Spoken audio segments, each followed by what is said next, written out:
Uh, esteemed speaker, respected speaker, and my respected colleagues and dear students. It is my honor and privilege to welcome you all to today's event on tracing the arc of English drama from medieval plays to contemporary theatre, I think. Yes. As we gather here, we embark on a journey through time, exploring the evolution of English drama, a tradition that has not only shaped our literary heritage, but also continues to influence and inspire the world of theatre today. ব্যক্তিগতভাবে নিজে খুব theatre নাটক ভালোবাসি। প্রথমে যখন আমার বিষয় বাংলায় স্নাতকোত্তর পড়তে শুরু করেছিলাম, তখন আমাদের যা যা সিলেবাসে ছিল তার মধ্যে পড়াশোনা করতে গিয়ে দেখলাম, খুব আকৃষ্ট বোধ করলাম যে কলকাতায় ইংরেজদের কি কি থিয়েটার ছিল এবং সেখানে কি কি ইংলিশ ড্রামা হতো। সাঁসুচি থিয়েটারের কথা পড়লাম, চৌরঙ্গি থিয়েটারের কথা পড়লাম, মিসেস ব্রিস্টোর থিয়েটারের কথা জানলাম। তারপর যখন আমাদের ইংরেজি সাহিত্যের ইতিহাস পড়তে হলো, তখন দেখলাম শুকনো ইংরেজি সাহিত্যের ইতিহাস পড়ে লাভ নেই যদি না আমি ক্রিস্টোফার মার্লো বা শেক্সপিয়ার বা জন বেনসন অথবা বার্নার্ড নাটক না পড়ি। তো সেগুলো পড়তে পড়তে ভীষণভাবে আকৃষ্ট হলাম এবং নবজাগরণের সঙ্গে যে রেনেসাঁ এলো, তার সঙ্গে এনারা যে আমাদেরকে যেটা দিয়ে গেলেন, সমাজ সম্পর্কে ভাবনা, চরিত্র সম্পর্কে আলাদা সচেতনতা, মানুষ সম্পর্কে ভাবা, এই সবকটাই ভীষণ ক্ষেত্র আকৃষ্ট করলো। কিন্তু থিয়েটারের তো অনেকগুলো ফর্ম আছে, তার ফার্স্ট ফর্ম আছে, সেকেন্ড ফর্ম আছে এবং থার্ড থিয়েটারও আছে। এই যে এত সুন্দর একটা বিষয় ডিপার্টমেন্ট অফ ইংলিশ ভেবেছেন, head of the department doctor Sayantina Dutta ভেবেছেন এবং তাকে তিনজন অ্যাসিস্ট করছেন, মিসেস পৃথা চ্যাটার্জি, শ্রী দেবজ্যোতি দা এবং ডক্টর অনিশা সেনগুপ্ত, এবং স্টুডেন্টরা নিশ্চয়ই আছে। I really congratulate them. এই বিষয়টা আমার ভীষণ ভালো লেগেছে, কেননা এই যে মিডিয়েভাল থেকে কন্টেম্পোরারি থিয়েটারের দিকে যাত্রা, এটা স্টুডেন্টদের এবং থিয়েটার প্র্যাকটিশনার্সদের প্রচণ্ড জানা জরুরি। এবং এটা না জানলে ইংলিশ ড্রামা সম্পর্কে এবং কোনোভাবেই আমার দেশের থিয়েটারের সঙ্গে তার তুলনাটা না জানলে ড্রামা বা থিয়েটার সম্পর্কে জানাটা সাহিত্যের দিক থেকেও সম্পূর্ণ হবে না। মিডিয়েভাল ড্রামা বলতে আমাদের দেশের আধ্যাত্মিক দিকটা ছিল। এখানেও আমরা দেখতে পাই ইংরেজি থিয়েটারে রিলিজিয়াস মরালিটি প্লেস রয়েছে, এবং তারপর আমরাও যেমন নাটকে বিভিন্ন রকম এক্সপেরিমেন্ট করেছি, সেরকম ইংরেজি নাটকেও কিন্তু বিভিন্ন ড্যাজলিং এক্সপেরিমেন্টাল ওয়ার্ক হয়েছে কন্টেম্পোরারি থিয়েটারের ওপর। যাই হোক, এই যে রিমার্কেবল ট্রান্সফরমেশন, এইটা ধরাটাই আজকের সেমিনারের উদ্দেশ্য। এবং আমাদের যিনি সম্মাননীয় স্পিকার আছেন, আমি তার সঙ্গে অল্প একটু পরিচিত হলাম। তিনি শুধু গৌরবঙ্গ বিশ্ববিদ্যালয়ে অধ্যাপক নন, তার যে ড্রামা ক্লাবটা আছে সেটার সঙ্গে ছাত্রছাত্রীদের সঙ্গে ওতপ্রোত, পারফর্মিং আর্টের দিকটাতেও ড্রামাতে থিয়েটারের তিনি যুক্ত। তার ফলে শুধু সাহিত্য গুণ নয়, তার প্রযোজনার দিকটাও একসঙ্গে ওতপ্রোতভাবে যার মধ্যে যুক্ত হয়, তিনি কিন্তু ছাত্রছাত্রীদের অনেক সহজভাবে বিষয়টা বলতে পারবেন আকৃষ্ট করে। ফলে আজকের লেকচারটা তো অত্যন্ত সুন্দর হবে, এটা বুঝতেই পারছি। গোটাটা শোনার সময় আমার হবে না, কেননা আমাদের পিএটিএম ভিজিট একদম কাছে চলে এসেছে, তার ফলে আমি খুব একটা সময় বেশি দিতে পারবো না। কিন্তু যেটা করতে পারি, I encourage all of you to think critically about how each period's unique socio-cultural context shaped the dramas of its time, and how those plays continue to resonate with us now. Let us celebrate the rich history of English drama, honoring both its past and continuous evolution. I would like to thank again all of you. Thank you.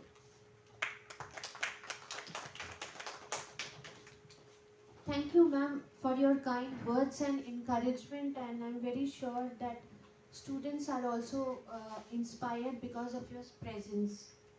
So we will begin with the first technical session, and where we have the privilege of hearing from our esteemed resource person, Dr. Samipendra Bannerjee. He has worked as an associate professor at University of Gour, Malda, and he has been teaching English literature at the postgraduate level for over 17 years. He completed his PhD from Vishwabharati Shantiniketan, broadly on historiography and politics of post-independence Indian drama in English.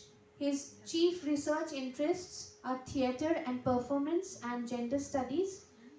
In the year 2017, he won the IFTR Conference Bursary Award to present his research at the University of Sao Paulo, Brazil. In 2019, he completed a course from the National School of Drama, New Delhi, and in 2021, he successfully attended a Shongit Natok Academy aided acting workshop conducted by Sudrak, Kolkata. In 2024, he has presented his research on theatre at the IFTR conference at Manila, Philippines, and at the BASAS conference at King's College, London. As our principal ma'am has already mentioned, Sir leads the drama club of University of Gour, where he acts and directs theatre productions by the students. Dr. Bannerjee will deliver a lecture titled From Shakespeare to Modern Drama or Theatre, exploring a trajectory of experiment. His insights will undoubtedly enrich our understanding of today's theme. Sir, we are eager to hear from you.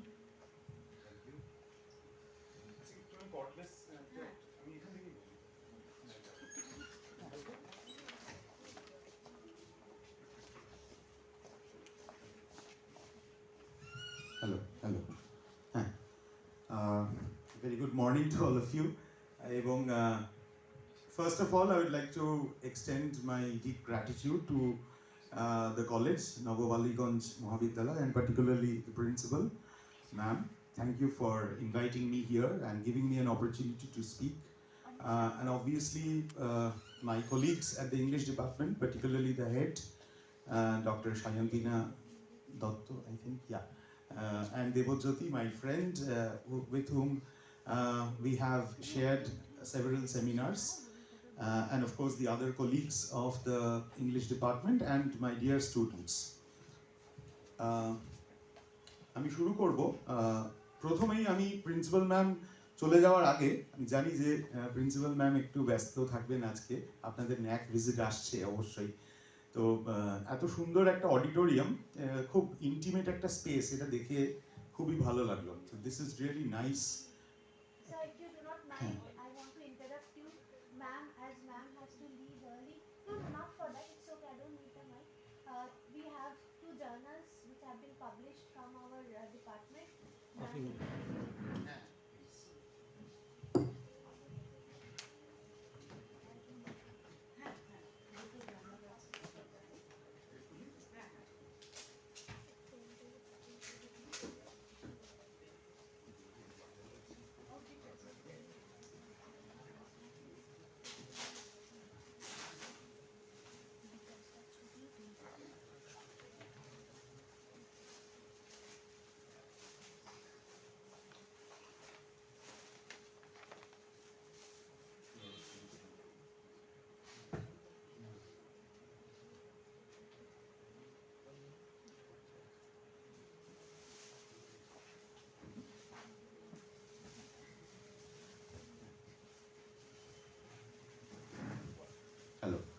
তো আমি এই যেটা বলবো, আমার মূল টাইটেলটা হচ্ছে from Shakespeare two modern drama / theatre exploring a trajectory of experiment.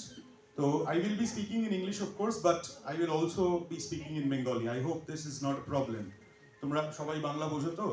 কারণ আমি চাই না যে এটা খুব একটা গুরুগম্ভীর লেকচারের মতন হোক, তাহলে ইন্টারেস্ট চলে যায়, ঠিক আছে?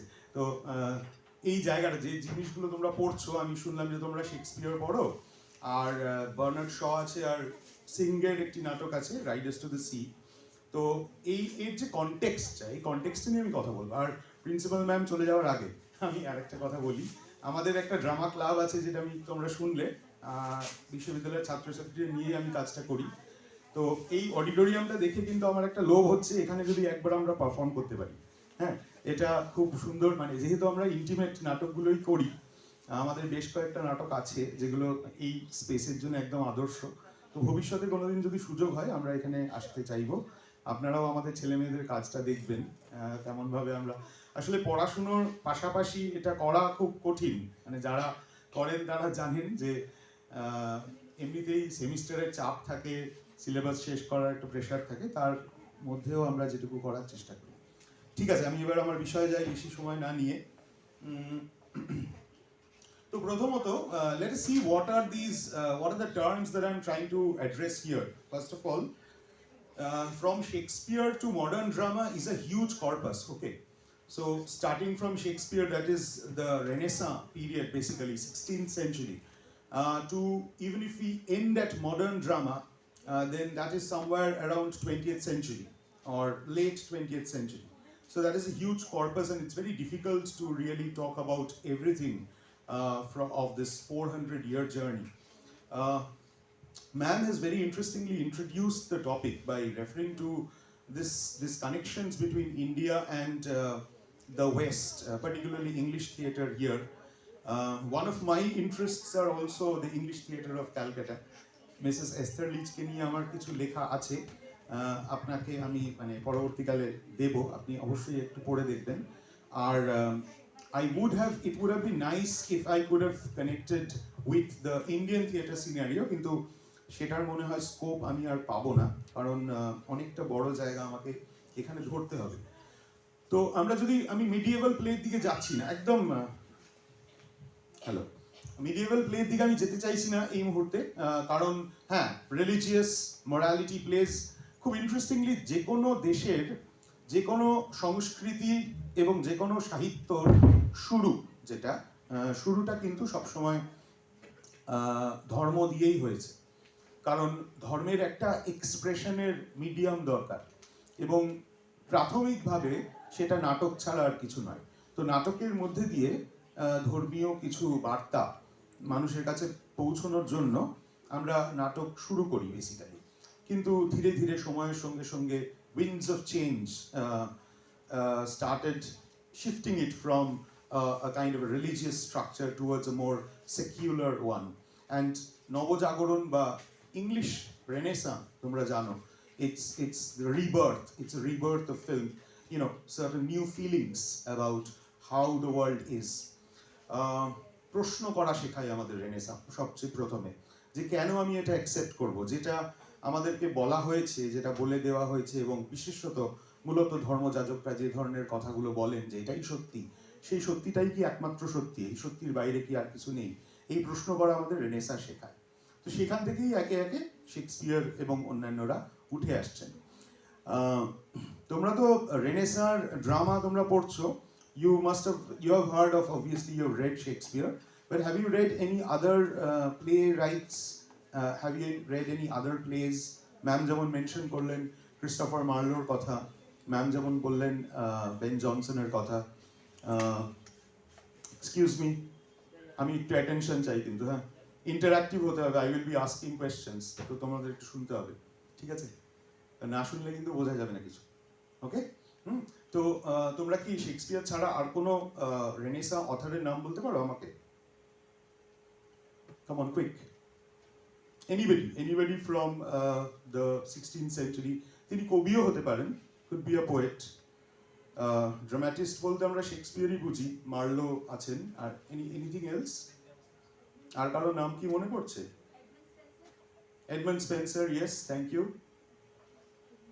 একটা মজার ব্যাপার হচ্ছে যে এখানে আমি একটা ফেমিনিস্ট অ্যাঙ্গেল একটু আনতে চাই, সেই জন্যই বলা, যে রেনেসা অথরদের নাম বললে আমি এই এক্সপেরিমেন্টটা করি আমার ক্লাসে, ঠিক আছে? যে নামগুলো উঠে আসে usually Christopher Marlowe, Shakespeare, Ben Jonson, John Lyly, Edmund Spenser, Wyatt, Surrey ইত্যাদি, হাজার হাজার, প্রচুর নাম, গ্রিন, মার্স্টন, চ্যাপম্যান, একজনও মহিলা নেই কিন্তু। তোমরা কেউ একজনও নারী লেখিকা বা কবির কথা বলতে পারবে না, আমি গ্যারান্টিড। অথচ রেনেসাতে তাহলে সেই মহিলারা কি করছিলেন? তারা কি কেউ কিছু লিখছিলেন না? তা কিন্তু নয়। এটা হচ্ছে ক্যানন ফরমেশন, ঠিক আছে? ক্যানন ফরমেশনের একটা পলিটিক্স আছে, অর্থাৎ কোন ধরনের লেখা গুরুত্ব পাবে, প্রাধান্য পাবে, এবং কোন ধরনের লেখা দিয়ে আমাদের সাহিত্যের ইতিহাস মানে রঞ্জিত হবে, সেইটা কিন্তু নির্ধারিত হয় একটা পলিটিক্সের দ্বারা। এবং সেখানে unfortunately women have always been left aside. তো এটা একটা পার্ট। যাই হোক, শেক্সপিয়ার যখন আসে, আমরা শেক্সপিয়ারের গল্পে আসি। আমি আজকে শেক্সপিয়ারের নাটক নিয়ে খুব বেশি কথা বলবো না, কারণ আমরা শেক্সপিয়ারের গল্পে আসি। 1580 নাগাদ শেক্সপিয়ার এর শুরুটা আমাদের কাছে কিন্তু ঠিক অজানা, ঠিক আছে? মানে when did Shakespeare actually start coming into London? London তখন একটা ভাইব্রেন্ট থিয়েট্রিক্যাল সার্কেলে পরিণত হয়েছে, এবং সেখানে শেক্সপিয়ার প্রায় 1580 নাগাদ হঠাৎ করে এমার্জ করছেন। তার আগে অবশ্যই তার সিনিয়ররা রয়েছেন যারা নাটক চালাচ্ছেন। শেক্সপিয়ার এসে পুরো অ্যাটেনশনটা নিজের দিকে একদম টেনে নিচ্ছেন, ঠিক আছে? The entire spotlight comes on Shakespeare, এবং তার নাটকগুলো মানুষ ভালোবাসছে, প্রচুর মানুষ দেখতে আসছে। এর ফলে কি হয়? একটা হিংসা তৈরি হয়। আমরা তো সহজে অন্যের সাফল্য খুব একটা ভালো চোখে নিতে পারি না। তো শেক্সপিয়ারের সাফল্যটাও কিন্তু তৎকালীন যারা সিনিয়র প্লে রাইটস তারা ভালো চোখে নিতে পারেননি। তার একটা বড় এক্সাম্পল হচ্ছেন রবার্ট গ্রিন। রবার্ট গ্রিন কি বলছেন শেক্সপিয়ার সম্বন্ধে? এই লাইনটা খুব ইম্পর্টেন্ট, একটু তোমরা শোনো। উনি বলছেন যে there is an upstart crow beautified with our feathers that supposes he is as well able to bombast out a blank verse as the best of you, and is in his own conceit the only sheikh seen in a country. Sheikh seen, okay? Somebody who will be able to shake the scenes. So Shakespeare, a pun on Shakespeare. Naturally এখানে কিন্তু Robert green তখন বৃদ্ধ এবং প্রায় মৃত্যুশয্যায়। তিনি শেক্সপিয়ারের এই যে উত্থান, এটা খুব একটা ভালোভাবে নিতে পারেননি। So he was really angry with Shakespeare. আমরা তো শেক্সপিয়ার সম্বন্ধে ভালো ভালো কথাই শুনেছি সবসময়, যে he was the greatest poet, he was the greatest dramatist and all. But এই রবার্ট গ্রিন কিন্তু শেক্সপিয়ারকে খুব বাজেভাবে আক্রমণ করেছিলেন। তো যাই হোক, তাতে শেক্সপিয়ারের কিছু যায় আসেনি, কারণ শেক্সপিয়ারকে মানে মানুষ ওপরে তুলেছেন এবং তার জায়গাটা দিয়েছেন। আচ্ছা, বাই দ্য ওয়ে, আজকে এই যে আমরা এত এত ইউনিভার্সিটিতে, এই যে ধরো ভারতবর্ষের প্রায় সব ইউনিভার্সিটিতে, ভারতবর্ষ কেন, সারা পৃথিবীর সব ইউনিভার্সিটিতে যেখানে ইংরেজি সাহিত্য পড়ানো হয়, সেখানে কিন্তু আমরা শেক্সপিয়ারকে পড়ি, অর্থাৎ Shakespeare is a part of syllabus. তো এইটা কি শেক্সপিয়ারের সময় এটা মানে শেক্সপিয়ারকে নিয়ে পেপার হচ্ছে, এই যে এখানে আজকে তোমরা কয়েকজন ছাত্রছাত্রী পেপার দেবে শেক্সপিয়ারকে নিয়ে, এবং স্যারও একটি মানে পেপার দেবেন, হয়তো শেক্সপিয়ার নিয়ে নয়, যাই হোক। বাট এই যে শেক্সপিয়ারকে নিয়ে এই যে চর্চা, এই যে একাডেমিক চর্চা, এই একাডেমিক চর্চাটা কি সেই সময় ছিল? মানে সেটা কি একই রকম ছিল নাকি একটু আলাদা ছিল? কি মনে হয় বলো? হ্যাঁ, আলাদা ছিল। আলাদা ছিল কেমন? আলাদা এরকম ছিল যে এটা বুঝতে হবে আমাদের, যে থিয়েটার কিন্তু তখন ওয়াজ এন্টারটেইনমেন্ট। থিয়েটার ছিল বিনোদনের একটি মাধ্যম, ঠিক আছে? আজকে আমাদের বিনোদনের মাধ্যম কি? What do you think is your form of entertainment? তোমার সোশ্যাল মিডিয়া, ঠিক আছে? ইনস্টা, ফেসবুক, হোয়াটসঅ্যাপ, এগুলো আছে আমাদের হাতে। ইউটিউব আছে, আমি ফিল্ম দেখতে পারি, গান শুনতে পারি, আমার কাছে প্রচুর চয়েসেস আছে। আমার ওটিটি প্ল্যাটফর্ম আছে, আমি সিনেমা দেখতে যেতে পারি, ঠিক আছে? রেনেসার যে সময় যে মানুষ, তাদের হাতে কিন্তু এগুলো ছিল না। তাদের হাতে শুধুমাত্র থিয়েটার দেখতে যাওয়া ছিল। এবং কি থিয়েটার? হ্যামলেট, ম্যাকবেথ, ঠিক আছে? শেক্সপিয়ারের নাটকগুলো, এগুলো অনেক কোম্পানিজ ছিল, তোমরা হয়তো জানো, অ্যাডমিরালস মেন, লর্ড চ্যাম্বারলিনস মেন, পরবর্তীকালে যেটা কিং জেমস ওয়ানের পরে কিংস মেন হয়ে যায়। তো এই ধরনের কোম্পানিজের হয়ে নানান প্লে রাইটসরা লিখতেন, এবং থিয়েটার ছিল ভীষণ ভাইব্রেন্ট একটা অ্যাক্টিভিটি, ঠিক আছে। প্রচুর মানুষ আসতেন, এই থিয়েটারগুলো গজিয়ে ওঠে, বা মানে গজিয়ে ওঠেই বলবো সাউদার্ক বলে লন্ডনের পাশে একটা জায়গা আছে, মূল লন্ডন শহরে নয়, ঠিক আছে। লন্ডন শহরের পাশে টেমস নদীর ওপাশে, টেমস নদী লন্ডন শহরটাকে দুভাগে ভাগ করছে। আমি এই সেপ্টেম্বর মাসেই লন্ডন 2024-এ সেপ্টেম্বরে লন্ডন ঘুরে এলাম, তো আমার সামনে একদম সব জল করছে।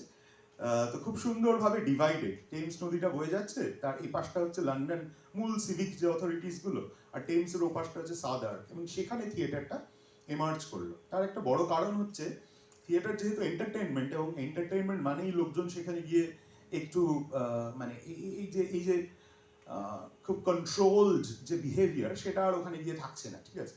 এই যে উল্লাস, এই উল্লাসটা আবার শহুরে মানে কি বলবো, ভালো ঠিকঠাক এই যে ফরম্যাট, তার মধ্যে ঠিক মানায় না। তো সেই জন্য লন্ডনের বাইরে এইসব থিয়েটারগুলো তৈরি হতে শুরু করলো, যার মধ্যে অন্যতম হচ্ছে গ্লোব থিয়েটার। এবং আরো একটা জিনিস, থিয়েটার ছাড়াও বেশ কিছু অন্যান্য ধরনের এন্টারটেইনমেন্ট ছিল, যার মধ্যে একটা হচ্ছে বিয়ার বেটিং, ব্লাডি অ্যানিমাল স্পোর্টস। তোমরা ভাবলেও অবাক হয়ে যাবে যে কি ধরনের নৃশংসতা সেই সময় ছিল, যে একটা অ্যারিনার মধ্যে অ্যানিমালসদেরকে পরস্পরের বিরুদ্ধে লড়িয়ে দেওয়া হতো, এবং একটা বিশাল ক্রাউড সেখানে বেটিং করতো, তারা হৈ হৈ করতো, এবং তাদের এই অ্যানিমালসদের পরস্পরকে মারা এটা উপভোগ করতো, ঠিক আছে। এবং এই বেশ কিছু মানুষ ছিল যারা থিয়েট্রিক্যাল বিজনেস এর সঙ্গে জড়িত ছিল। ফিলিপ হেন্সলাও ছিলেন এমন একজন মানুষ, যিনি একজন থিয়েট্রিক্যাল এন্টারপ্রেনার ছিলেন, এবং ফিলিপ হেন্সলোর একটা ডায়েরি ছিল, যেটা বেসিক্যালি একটা অ্যাকাউন্ট বুক। এই ফিলিপ হেন্সলাওস ডায়েরি এবং মাস্টার অফ রেভেলস বলে আরেকটা খাতা ছিল, এই দুটো হচ্ছে থিয়েটার ডকুমেন্টেশন, রেনেসাঁ থিয়েটার ডকুমেন্টেশনের দুর্দান্ত কিছু নথি। কারণ দেখো, 400-500 বছর আগেকার কথা আমরা জানবো কিভাবে যদি না কেউ লিখে রেখে যায়। আর পাবলিকেশন ইন্ডাস্ট্রি কিন্তু তখন সবে শুরু হয়েছে, এটা মনে রাখতে হবে। এবং রেনেসাঁর যারা নাট্যকার, তারা কেউ অ্যাকচুয়ালি চাইতেন না, খুব একটা তারা পজিটিভ ছিলেন না অ্যাবাউট পাবলিকেশনস। আজকাল দেখবে তোমরা স্যার ম্যামরা প্রচুর পাবলিকেশনস করেন, ঠিক আছে। তখনকার দিনে কিন্তু শেক্সপিয়ার বা মার্স্টন বা একবার মার্স্টনকে বলা হয়েছিল যে আপনার একটা বই আমরা পাবলিশ করতে চাই। দূর পাবলিশ করে কি হবে, কারণ একজন নাট্যকার নাটক লেখেন কি জন্য? পাবলিশ করার জন্য। তোমাদের কি মনে হয় একজন নাট্যকার একটা নাটক লিখবেন কেন, বলো তো দেখি। ধরো তুমি একটি নাটক লিখতে চাও, ঠিক আছে, সেই নাটকটা তুমি বই আকারে পাবলিশ করবে, নাকি তুমি চাইবে যে কোনো একটি নাটকের দল সেই নাটকটি মঞ্চস্থ করুক, হাজার হাজার মানুষ সেটা দেখুক? মঞ্চস্থ করুক, ঠিক আছে। বা একজন ফিল্ম মেকার, সে কি চাইবে? একটা ফিল্ম বানিয়ে এমন একটা কঠিন ফিল্ম সে বানাবে যে 4-5টা খুব বুদ্ধিমান মানুষ বুঝবে, আর কেউ সেটা বুঝবে না, সবার মাথার উপর দিয়ে বেরিয়ে যাবে, কেউ দেখতে যাবে না সেই ফিল্মটা। চাইবো না, তাই তো? আমরা সবাই চাই যে আমাদের যে কাজ সেটা সবাই দেখুক। তো নাটক হচ্ছে দেখার জিনিস। তো সেই জন্য শেক্সপিয়ারিয়ান এবং contemporaries of Shakespeare, they tried always to get their plays, performed. So that is more important. That is why there's a vibrant history of theatre that we have, apart from beer baiting. একটা line বলছি আমি, দেখো তো চিনতে পারো কিনা। I quote, "They have tied me to a stake. I cannot fly, but beer-like, I must fight for the course. They have tied me to a stake." Stake হচ্ছে একটা জায়গা, মানে একটা লাঠির মতো যেখানে বেঁধে রাখা হয়েছে কাউকে। They have tied me to a stake. I cannot fly, but beer-like, I must fight the course. ঠিক আছে, এখানে কিসের রেফারেন্স? এই বিয়ার বেটিং এর রেফারেন্স। বিয়ার বেটিং খেলাটা কেমন ছিল? একটা মানে ক্ষুধার্ত ভাল্লুককে বেঁধে রাখা হতো একটা স্টেকে, আর একই সঙ্গে ফেরোসিয়াস কিছু ডগস ছেড়ে দেওয়া হতো ওই বিয়ারটাকে অ্যাটাক করার জন্য। Okay, and a ferocious fight would follow. And what kind of a fight was it? Either the dogs would be killed by the bear, or the dogs would kill the bear. Either way, who is the victor? The victor is the audience who is watching it and taking fun out of whatever is happening. ঠিক আছে? এই বিয়ার betting এর reference, এই যে লাইনটা আমি coat করলাম, লাইনটা কি চেনা গেল? লাইনটা কিন্তু ম্যাকবেথ থেকে, ঠিক আছে? তাহলে ম্যাকবেথে, শেক্সপিয়ারের ম্যাকবেথে এই বিয়ার বেটিং এর তৎকালীন যে ব্লাডি স্পোর্টস বিয়ার বেটিং, তার একটা রেফারেন্স আমরা পাই। আমি যেটা বলছিলাম যে ফিলিপ হেন্সলার যে ডায়েরি বা অ্যাকাউন্ট বুক যেটা আছে, সেখানে প্রায় 325টা এরকম নাটকের কিন্তু এন্ট্রি করা আছে। কারণ ফিলিপ হেন্সলার একজন ব্যবসায়ী মানুষ ছিলেন, তিনি কাকে কত টাকা দিচ্ছেন, কোথায় কোন হল কাকে ভাড়া দিচ্ছেন, এই আসপেক্টসগুলো নিয়ে মাথায় রাখতেন। ওকে, তো এই ডায়েরি থেকে আমরা সেই সময় রেনেসাঁ থিয়েটার সম্বন্ধে অনেক কিছু জানতে পারি। আর হচ্ছে শেক্সপিয়ারের সময়ের অডিয়েন্স কেমন ছিল, যে প্রশ্নটা একটু আগে করলাম, যদি বিনোদন হয় তাহলে বিনোদনমূলক যদি সেই অনুষ্ঠানটা হয় তাহলে how it would have been, right? So it was what kind of an audience it was, এবং সেই স্টেজটা কেমন ছিল শেক্সপিয়ারের, এনি আইডিয়া? গ্লোব থিয়েটার, যেটার কথা তোমরা শুনেছো, লন্ডনের একটা বড় জায়গা। আমরা মানে পার্টিকুলারলি ইংলিশ হিস্ট্রি এবং ইংলিশ কালচারের একটা অংশ যেটা আমাদের শেখা উচিত। আমাদের সব কিছু শেখার দরকার নেই, ইংরেজরা আমাদের দীর্ঘদিন শাসন করেছে, তার মানে সেটা তো আছেই। হ্যাঁ, আমরা যে ইংরেজদের মাথায় তুলে রাখবো, ইংরেজি শিখছি মানে, ইংরেজি স্টুডেন্ট মানে ইংলিশ কালচারকে মাথায় তুলে রাখা নয়, কিন্তু আগে এইটা আমাদের বুঝতে হবে as students of English literature. Okay, we are studying the literature of England, not the greatness of England. But anyway, so one thing is great about and good about England is that they have tried to preserve their history. এবং এই ব্যাপারে কিন্তু আমরা যথেষ্ট সচেতন নই, আমরা বাঙালিরা মূলত। আমাদের যে দীর্ঘ ইতিহাস, ভারতবর্ষের মতন একটা দেশে যে দীর্ঘ ইতিহাস, তা আমরা ভুলে যেতেই বেশি ব্যস্ত। আমরা পুরনো বাড়ি ভেঙে ফেলে সেখানে বহুতল বানাই, মাল্টি স্টোরি বিল্ডিংস বানাই, ঠিক আছে? আর লন্ডনে কিন্তু পুরনো বাড়িগুলো প্রিজার্ভ করে রাখা হয়। খুব মজার ব্যাপার, হয়তো একতলাটা বা চারতলাটা প্রিজার্ভ করে রাখা হয়েছে, বাকিটা একদম মডার্ন, কিন্তু ওই ফ্লেভারটা তোমার আছে। তো গ্লোব থিয়েটার কিন্তু এখনো আছে, 1550s এ তৈরি গ্লোব থিয়েটার, সেটা কিন্তু আজও আছে। আগুনে ধ্বংস হয়ে যায় অরিজিনাল গ্লোব থিয়েটারটা বেশ কয়েকবার, কিন্তু তারপরে রিকনস্ট্রাক্ট করা হয়েছে, এবং ঠিক শেক্সপিয়ারের সময় গ্লোব থিয়েটার যেমন ছিল সেভাবেই আছে। কেমন ছিল সেই থিয়েটারটা? একটা গোলাকার স্টেজ, ঠিক আছে? স্টেজটা এপ্রন স্টেজ, একটু জাটিন করবে, আর চারদিকে মানে বেসিক্যালি 3 দিকে অডিয়েন্স থাকবে। আমাদের এই স্টেজের মতো না, আমরা এই যেটা দেখছি, এই যে স্টেজটা, এই কনসেপ্টের একটা ইন্টিমেট অডিটোরিয়াম, এই কনসেপ্ট হচ্ছে প্রসেনিয়াম স্টেজ, ঠিক আছে? প্রসেনিয়াম স্টেজ কিন্তু মডার্ন থিয়েটারে আসছে অনেক পরে, শেক্সপিয়ারের সময় তা ছিল না। আর এখানে মানুষ কেমন ভাবে দাঁড়িয়ে থাকতো বা বসতো? এইদিকে ধরো 3 দিকে গ্যালারিজ আছে, সেখানে বিশিষ্ট মানুষরা বসতো, রাজরা, রাজাদের সভাসদ, তারা বসতো। আর নিচে দাঁড়িয়ে থাকতো গ্রাউন্ডলিংস, কারণ সেই দাঁড়িয়ে থাকা টিকিটের ভাড়া ছিল সবচেয়ে কম। তার মানে শেক্সপিয়ারের থিয়েটারে একটা ওয়াইড ক্লাসের রিপ্রেজেন্টেশন হতো, ওয়াইড একটা ক্লাস, যেমন লেবার ক্লাস, যারা এগ্রিকালচারাল লেবারার্স, ফার্মার্স, এবং নানান জায়গায় যারা শ্রমজীবী মানুষ, তারা কিন্তু এই গ্রাউন্ডলিংস হয়ে নিচে দাঁড়িয়ে থাকতো, এবং একদম স্টেজের কাছে তারা দাঁড়িয়ে থাকতো। যার ফলে এই যে দূরত্ব, যখন আমরা স্টেজে আমি পরে আসবো এগুলো নিয়ে, এই যে স্টেজটা, এখানে একটা দূরত্ব তৈরি হয়েছে, ঠিক আছে? যদিও এই ঘরটা খুব ছোট ঘর, কিন্তু তোমরা কি নাটক দেখেছো কোথাও? নাটক দেখতে গেছো কোনো থিয়েটার হলে? না, দেখতে হবে কিন্তু। কলকাতার মতো একটা জায়গায় থেকে যদি কোনো নাটক না দেখো তাহলে কিন্তু হবে না, ঠিক আছে? একাডেমি অফ ফাইন আর্টসে চলে যাবে, রবীন্দ্র সদনের পাশে, দেখবে রোজ সেখানে কোনো না কোনো নাটক হচ্ছে। কি আছে না আছে অত দেখতে হবে না, একটা নাটক দেখতে চলে যাবে। এনিওয়ে, সো সেখানে গেলে দেখবে যে আরো বেশি ডিস্টেন্স, এই ডিস্টেন্সটা কি করে? একটা দূরত্ব সৃষ্টি করে। আর শেক্সপিয়ারের নাটকে কিন্তু সেই দূরত্বটা ছিল না, যার ফলে একটা মেটা থিয়েট্রিক্যাল একটা আসপেক্ট ছিল। এবারে আমরা আসি যে শেক্সপিয়ারের সময়ের শেষ একটা বিষয় নিয়ে, সেটা হচ্ছে অ্যান্টি থিয়েট্রিক্যালিটি। হ্যাঁ, থিয়েটারের বিরোধিতা, এই কথাটা কি তোমরা শুনেছো?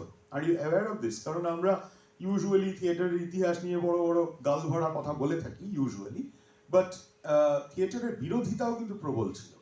তার একটা বড় জায়গা হচ্ছে অ্যান্টি থিয়েট্রিক্যালিটি, যেটা শেক্সপিয়ারের সময় বা শেক্সপিয়ারের একটু পর থেকে শুরু হয়, মানে শেক্সপিয়ার সেটা দেখে গেছেন। এবং সেটা হচ্ছে পিউরিটান ওপিনিয়ন যখন রাইজ করতে শুরু করলো, পার্টিকুলারলি রেনেসাঁ থিয়েটারের ক্ষেত্রে। আমি তো বলছিলাম যে এটা মূলত বিনোদন, এবং আমি এটাও বলছিলাম যে থিয়েটারগুলো আসলে লন্ডনের সিভিক অথরিটিজের কাছে, মানে যারা মিউনিসিপ্যালিটি বা সরকার, মূলত তখন তো আজকের মতো সরকার ছিল না, তবু যারা সরকার তাদের কাছে একটা মাথা ব্যথার কারণ হয়ে দাঁড়ালো এই থিয়েটারগুলো। তার জন্য তারা প্রথমত লন্ডন থেকে দূরে ওগুলোকে পাঠানোর চেষ্টা করলো। আমাদের দেখবে একটা মানসিকতা আছে যে যা কিছু খারাপ, যা কিছু মানে আমার অপছন্দ, সেটা আমার চোখের সামনে না হলেই ভালো, বাইরে কোথাও হোক গিয়ে, ঠিক আছে, এই হলের মধ্যে যেন কোনো মানে বিশৃঙ্খলা আমি না দেখি, বাইরে গিয়ে তোরা যা খুশি কর, আমার কিছু দেখার দরকার নেই। অর্থাৎ সেটা না হোক সেটা বড় কথা নয়, কিন্তু আমার সামনে যেন না হয়। তো এরকম একটা মানসিকতা লন্ডনের সিভিক অথরিটিসদের ছিল, এবং they wanted their theatres not to be staged in London, they wanted these to be staged outside London. এবং সেই জন্যই সাদার্ক এবং সেখানে পরপর থিয়েটার্স গড়ে ওঠে, the Rose, the Swan, the Globe ইত্যাদি নানান থিয়েটার্সগুলো উঠে আসে, এবং সেখানে মানুষজন সন্ধ্যের দিকে বিকেলের দিকে যেত আর হই হুল্লোড় করতো, এবং সেখানকার অ্যাটমসফিয়ারটা ছিল পুরো ইলেকট্রিক, এবং সেখানে কিন্তু ক্রিমিনাল অ্যাক্টিভিটিসও প্রচণ্ড ছিল। এই যে গ্রাউন্ডলিংসের কথা বললাম, তারাও প্রচণ্ড চিৎকার চেঁচামেচি করতো। এই যে তোমাদের মতো শান্ত হয়ে তোমরা বসে আছো অ্যাটলিস্ট, সেটা কিন্তু ছিল না তখনকার দিনে। আমরা আজকাল শিখেছি, কি করে শিখলাম? এই তো তোমরা কোনোদিন কোনো থিয়েটার দেখোনি বলছো, স্যার আছেন, আমি বললাম ওদের যে যাও তোমরা একবার তো একটা কোনো থিয়েটার দেখে এসো, কি হয় অন্তত জেনে আসো, নাহলে জীবন বৃথা, ঠিক আছে? তো ওকে, তো আমরা কোনোদিন কোনো থিয়েটার দেখিনি, কিন্তু আমরা জানি, এটুকু তো শিখেছি, আমরা জানি যে না, যখন কোনো পারফরমেন্স হয় তখন কিন্তু আমি মানে হই হই চিৎকার চেঁচামেচি এগুলো করতে পারবো না, তাই না? We can't do that, we know that. How do we know that? আমরা জানি, কালচারালি জানি। ওকে, একটা কালচার আমাদেরকে শেখাচ্ছে ক্রমাগত, সেইভাবে আমরা জানি। শেক্সপিয়ারের সময় কিন্তু ছিল না, তারা প্রচন্ড চিৎকার করতো, এবং এই জন্য শেক্সপিয়ারের নাটকগুলো শুরু হতো একদম অন্যভাবে। এরকম ইন্টারেস্টিং একটা জায়গা। ম্যাকবেথ কিভাবে শুরু হয়? চলো, আমার প্রশ্ন চলে এসেছে। ম্যাকবেথ আছে তো তোমাদের? ম্যাকবেথ পড়েছো আশা করি। ম্যাকবেথ কিভাবে শুরু হয়? Which is the first scene of Macbeth?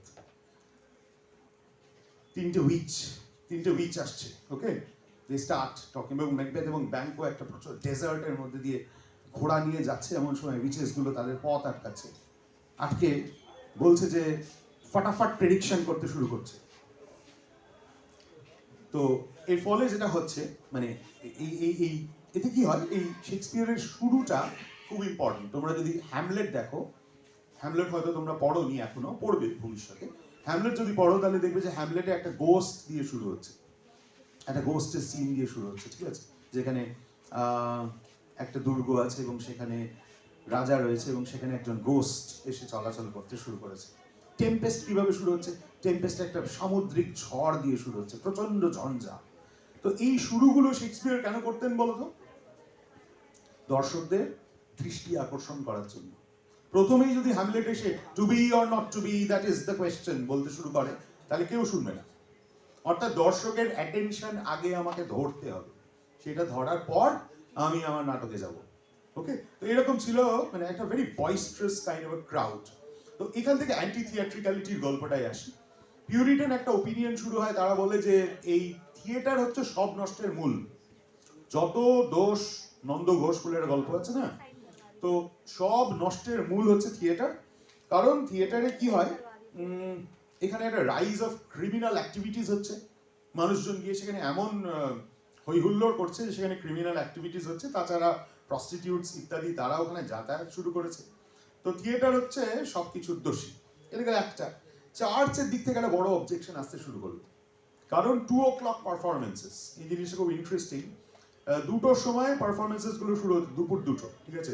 Artificial lighting ছিল না। আজকালকার দিনে এই যে এত সুন্দর লাইটস আমরা দেখতে পাই যে কোনো নাটকের ক্ষেত্রে, সেগুলো কিন্তু ছিল না। তো মোমবাতির আলোয় মূলত করতে হতো, তাই দুটোর দিকে শুরু হতো, সন্ধে নাগাদ শেষ হয়ে যেত।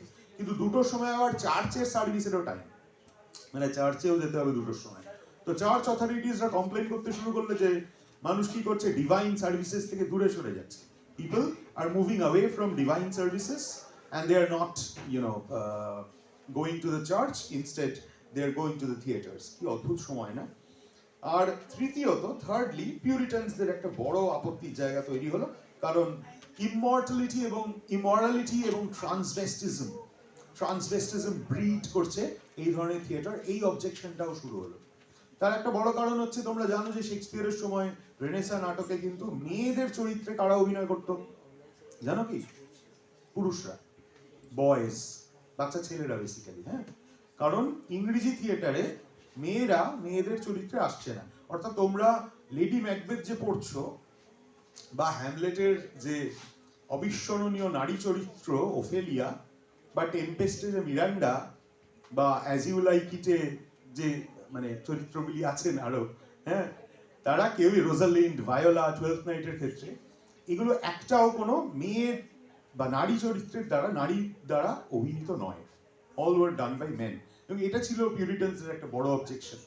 তো এই অবজেকশনগুলো ধীরে ধীরে দানা বাঁধলো, এবং এটাকে বলে অ্যান্টি থিয়েট্রিক্যালিটি। এবং এই দানা বাঁধা থেকে বেসিক্যালি আমরা ধীরে ধীরে এমন একটা জায়গায় পৌঁছলাম যেখানে পিউরিটানদের ক্ষমতা একটা বড় জায়গায় চলে গেল, এবং তার ফলে কিন্তু থিয়েটার্স বন্ধ হয়ে গেল। 1642 সালে থিয়েটার্স ওয়ার ক্লোজ ডাউন। পৃথিবীর ইতিহাসে এমন একটা ঘটনা, করোনা নয়, কোভিড ছাড়াও অনেকবার কিন্তু থিয়েটারের ওপর নানান আক্রমণ উঠে এসেছে। তার মধ্যে একটা হচ্ছে 1642-এ সিভিল ওয়ারের পরপর, যখন ইংল্যান্ডে থিয়েটার বন্ধ হয়ে যায়। বন্ধ মানে কি, হলগুলোকে তালা মেরে দিয়ে ছেড়ে দিল তা নয়, পুরো একদম ধ্বংস করে দেওয়া হলো থিয়েটার হলসগুলোকে, থিয়েটার বিল্ডিংসগুলো। একটা কথা বলা হয়নি, সেটা হচ্ছে যে আজকে আমাদের যে আমার যে টাইটেলটা, সেখানে ড্রামা এবং থিয়েটার দুটো শব্দই আছে। তোমরা ড্রামা আর থিয়েটারের মধ্যে ডিফারেন্সটা কি জানো? এটা একটা খুব ইম্পর্টেন্ট একটা জায়গা। So let us try to focus on this first. What is the distinction between drama and theatre? Drama কি? ড্রামা হচ্ছে দ্য রিটেন টেক্সট, অর্থাৎ যে নাটকটা লেখা হচ্ছে সেই নাটকটা হচ্ছে ড্রামা। ঠিক আছে, যখন আমরা পড়ছি, আবার যে বললাম প্রথমে, নাটক কিন্তু পড়ার জিনিস না, নাটক দেখার জিনিস।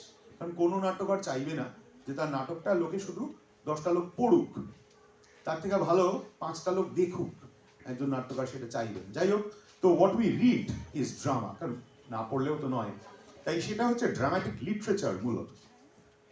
আর উল্টো দিকে রয়েছে থিয়েটার, সেটা হচ্ছে পারফরমেন্স, অর্থাৎ সেই লিখিত নাটকটা, সেই স্ক্রিপ্টটা, মানে সেই নাটকটা, সেই টেক্সটটা যখন স্ক্রিপ্ট হয়ে ওঠে, যখন সেটা মঞ্চের ওপর পারফর্ম হয়, মঞ্চস্থ হয়, তখন সেটা কিন্তু থিয়েটার। এই বেসিক ডিস্টিংশনটা খুব ইম্পর্টেন্ট একটা ডিস্টিংশন। তো কি হলো, থিয়েটার হলসগুলোকে ভেঙে দেওয়া হলো, এবং তারপরে থিয়েটার ফিরছে কবে?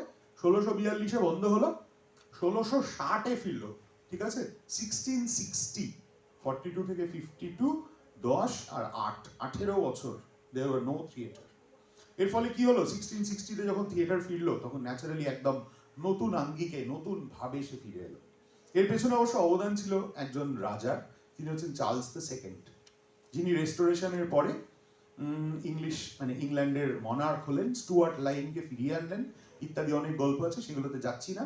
কিন্তু চার্লস দ্য সেকেন্ড এসে থিয়েটারকে ফিরিয়ে আনলেন। আর সিভিল ওয়ারের পর চার্লস দ্য সেকেন্ড পালিয়ে গেছিলেন।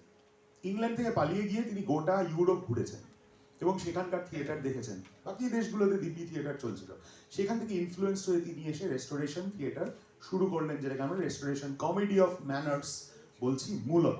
এবং চার্লস সেকেন্ড কিন্তু অনেকগুলো নতুন ইনোভেশনস নিয়ে এলেন। সবচেয়ে বড় হলো যে থিয়েটারগুলোকে নতুন করে তৈরি করা। তো এর ফলে দুজনকে দিয়ে, উইলিয়াম ডি অ্যাভেনেন্ট এবং আরেকজনের নামটা আমার এক্ষুনি মনে পড়ছে না, তাদেরকে দিয়ে উনি নতুন নতুন থিয়েটার বিল্ডিংস তৈরি করালেন, যার মধ্যে অন্যতম হচ্ছে ড্রুরি লেন থিয়েটার। এবং এই থিয়েটারগুলো যেহেতু নতুন করে তৈরি করতে হলো, তার ফলে এর খরচ অনেক বেশি হলো। নতুন করে তৈরি করতে হলো, এর খরচ বেশি হলো। ঠিক আছে, এই খরচা কে দেবে? টিকিট থেকে। তখনকার দিনে তো অত স্পন্সরশিপ ছিল না আজকালকার দিনে যেমন আছে। তখনকার দিনে কিন্তু লোকের কাছ থেকে টিকিট কেটে মানে তোমাদের ভাড়া দিতে হবে বেসিক্যালি। এর ফলে কি হলো, যে 1 পেনি যে এন্ট্রেন্স ছিল গ্রাউন্ডলিংসদের জন্য রেনেসার সময়কার নাটকে, সেটা উঠে গেল। তার ফলে ওই যে ক্লাসটা, যেটার কথা আমি বলছিলাম একটু আগে, অর্থাৎ শ্রমজীবী মানুষ যে থিয়েটার দেখতে আসতো, তারা কিন্তু আর আসলো না। অর্থাৎ রেস্টোরেশন থিয়েটার হয়ে গেল মূলত আপার ক্লাসের থিয়েটার। এটা নিয়ে অনেক গল্প আছে, এটাতে আমি ডিটেলসে যাচ্ছি না। তার পরবর্তী যে বড় সময় 18th সেঞ্চুরি, 19th সেঞ্চুরি, এটা কিন্তু মূলত আপার ক্লাসের থিয়েটার। তো তো আমি প্রথমেই বলেছিলাম যে এটা বিরাট বড় একটা জায়গা, কতটা কভার করতে পারবো আমি জানি না, তো আমি একটু লাভ দিয়ে চলে আসি মডার্ন থিয়েটারে, মডার্ন এজে, সেটা নিয়ে কয়েকটা কথা বলে আমি শেষ করব। ও আরেকটা কথা বলা হয়নি যে মানে রেনেসাঁ থিয়েটার এবং অ্যান্টি থিয়েট্রিক্যালিটির সঙ্গে না প্লেগের একটা কানেকশন আছে। কোভিডের টাইমে আমরা বারবার এই কানেকশনটায় ফিরে গেছি। তো রেনেসাঁতে থিয়েটার বন্ধ হয়েছিল বারবার প্লেগের জন্য, এবং প্লেগের জন্য দায়ী করা হয়েছিল থিয়েটারকে। কিরকম এই যুক্তিটা এরকম ছিল, টমাস হোয়াইট বলছেন, it was the standard Christian argument, the cause of plagues is sin and the cause of sin is plays, therefore the cause of plagues is plays. Plays মানে drama and theater.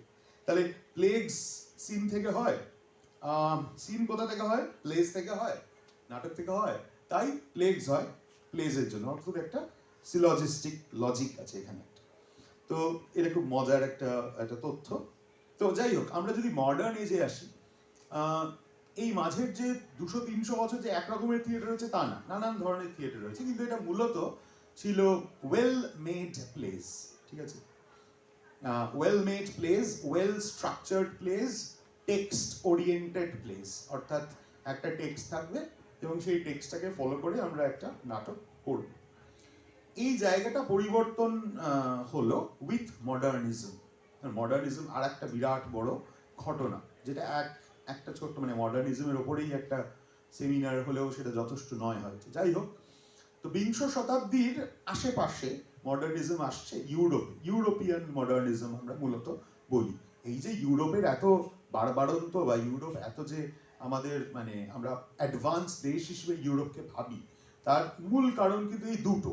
একটা হচ্ছে নবজাগরণটা ওদের আগে হলো, আর দ্বিতীয় হচ্ছে মডার্নিজমটা ওদের আগে এলো। ঠিক আছে, তো এগুলো যদি ওখানে না হতো, অন্য কোথাও হতো, মানে আমাদের বাংলার নবজাগরণ যদি আগে হতো, তাহলে কিন্তু আমরা we would have been leading. তোমরা জানো তো আমরা কিন্তু we were leading the world. জাহাঙ্গীরের সময় যখন মুঘল সাম্রাজ্য চলছে, তখন তো রেনেসাঁ থেকে ভিজিটার্সরা আসতো।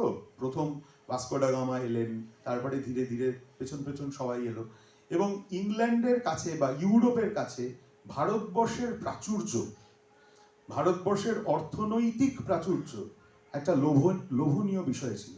আমরা এখন সবাই ভাবি না কবে লন্ডনে বা ইউএসএ তে গিয়ে সেটেল করে যাব, আমার জীবন সেট হয়ে যাবে।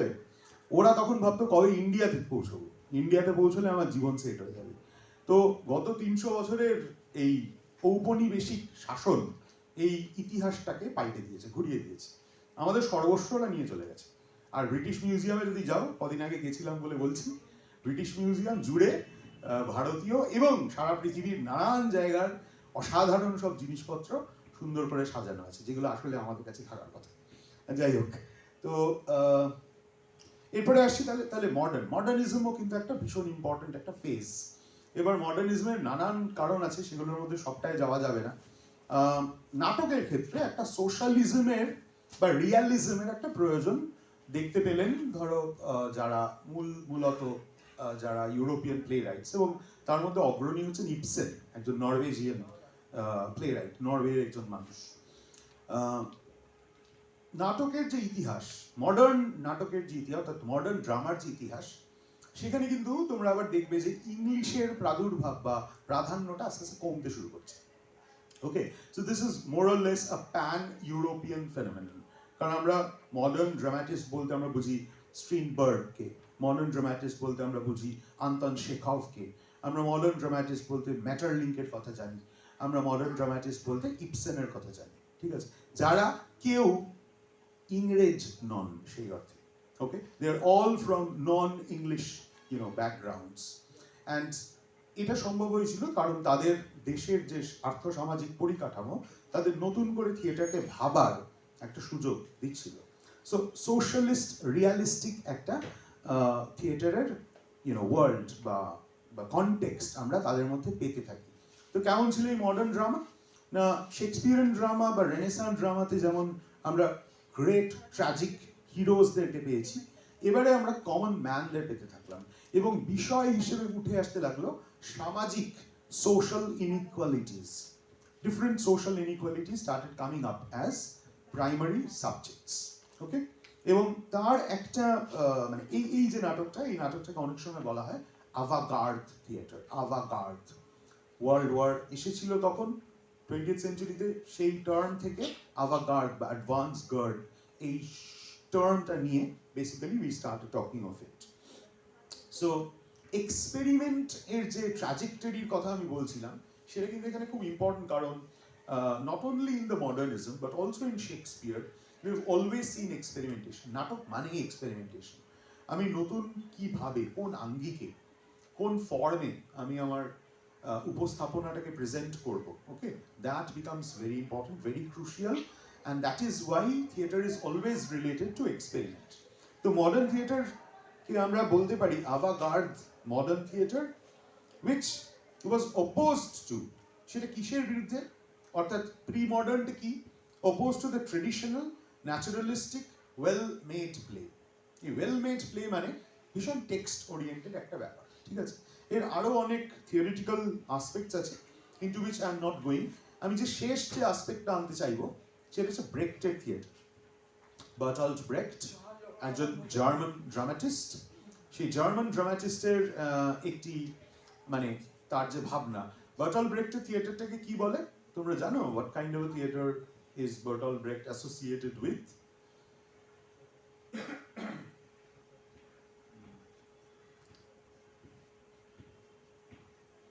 Bertolt Brecht's theatre is known as the epic theatre. আচ্ছা একটু জল হবে,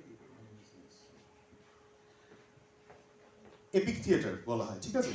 তো আমরা 20th সেঞ্চুরিতে এসে কিছু কিছু টার্মস এর সঙ্গে অ্যাসোসিয়েটেড হব, যেমন ধরো আর্তো, আন্তোনি আর্তো একজন বিশিষ্ট ফ্রেঞ্চ ডিরেক্টর। তার যে থিয়েটারটা, সেই থিয়েটারটাকে বলা হয় থিয়েটার অফ ক্রুয়েলটি। তো নানান ইজম, তোমরা জানো 20th সেঞ্চুরিতে নানান ইজম আমরা পেতে শুরু করি। তো সেই ইজমগুলো realism, naturalism, expressionism, impressionism, ইমেজিজম, cubism ইত্যাদি, এগুলোর ইনফ্লুয়েন্স থিয়েটারে ভীষণভাবে এলো। তো ব্রেক্টের যে থিয়েটার, সেটা আমরা দেখি যে it's epic theatre, it's called epic theatre, okay. এই এপিক থিয়েটারটা কেমন?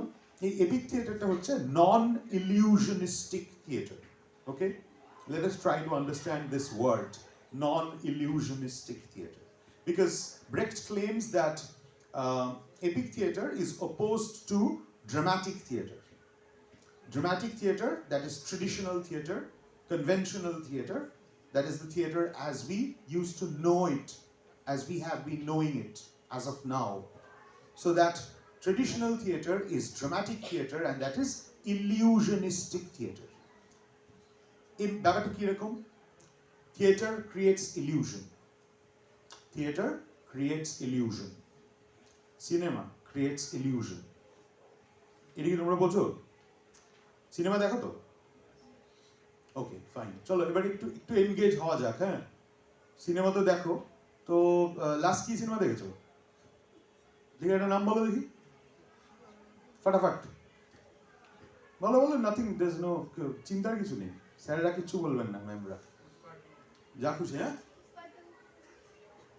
Pushpa 2, yes, Pushpa 2 was a sensation. হ্যাঁ, আচ্ছা Pushpa 2 is a great example, বা Baahubali is a great example actually. হ্যাঁ, মানে বাহুবলী অনেক পুরনো, আমার আমার পুষ্পা 1টা দেখা হয়েছে, পুষ্পা 2টা দেখা হয়নি। স্যার পুষ্পা 2, আচ্ছা পুষ্পা 1টার কথাই বলি, মানে প্রথম যখন পুষ্পা আসে তখন তো মানে isn't it sensational, মানে তাই না? আমাদের স্বাভাবিক জীবনযাপনে কি এরকম হয়? আমরা আশপাশে প্রতিদিনের যে দৈনন্দিন জীবনযাপন, সেখানে আমরা হয় এরকম হয়, তাও আমরা কেন দেখি? যেটা যেটা অবিশ্বাস্য, ধরো বাহুবলীতে যেসব ঘটনাগুলো ঘটছিল, হ্যাঁ, যে অবিশ্বাস্য মানে সুপার ন্যাচারাল ফিট, এইগুলো আমরা কেন এনজয় করি? Why do we watch it at all? কারণ কোথাও একটা ফ্যান্টাসাইজ করি আমরা, ঠিক আছে। Cinema is a certain kind of A fantasy that helps us to idealize situations. অনেক কিছু আছে। কিল সিনেমাটা দেখেছো? কিল দেখেছো তো? So just imagine that one person kills an entire gang of robbers on a train. Is it possible? Is it at all possible? The form that Kill a film like Kill uses, that's very realistic. Formটা realistic. Contentটা বা the The basic theme is not realistic. So we are not actually looking for realism. আমরা illusion খুঁজি।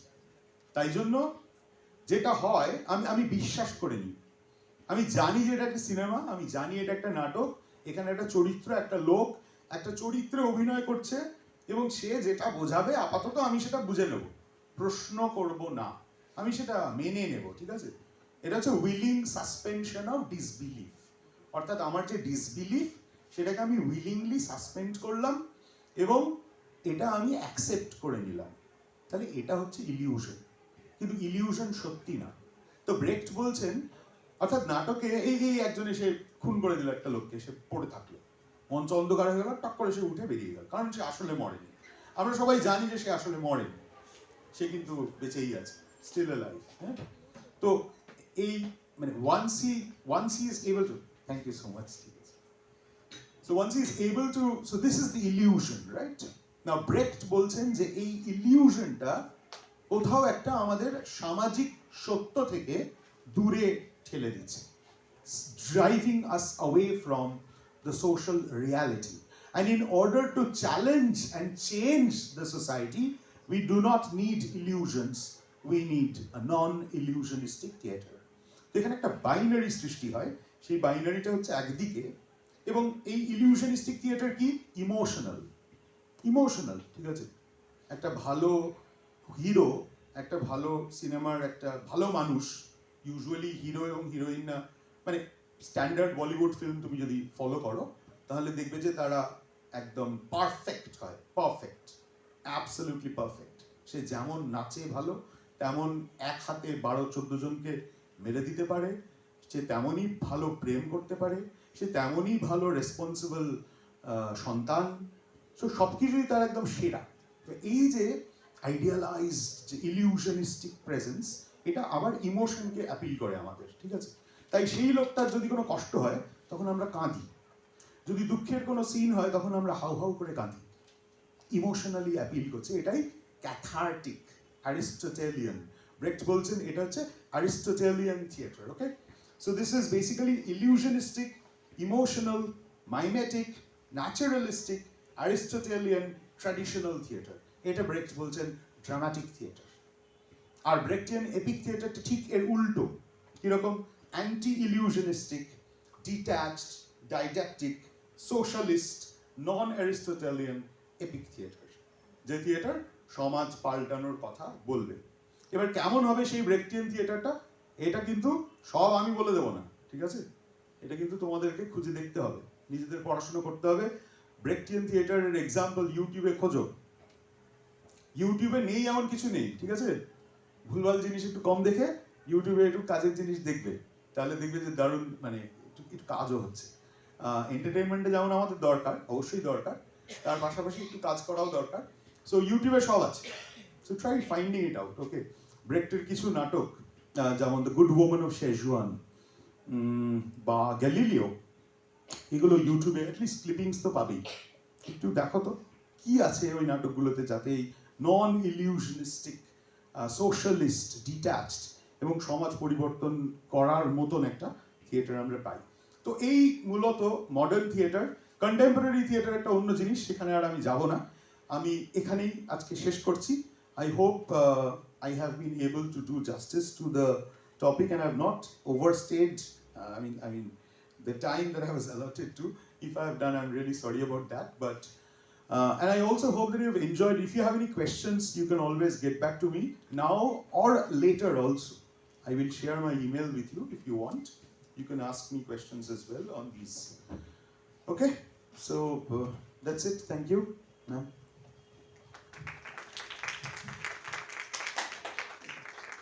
Thank you, Dr. Bannerjee, for your enlightening presentation. Through your critical discussion and expert insights, I'm very sure the students had a wonderful understanding of the evolution of English drama. As we had this question answer session at the end of the seminar, but in case any of you have any question to ask, sir, you are free to ask. কারোর যদি কোনো প্রশ্ন করার থাকে বাংলায়, হিন্দি, ইংলিশে, যে কোনো ভাবে স্যারকে জিজ্ঞেস করতে পারেন। Okay.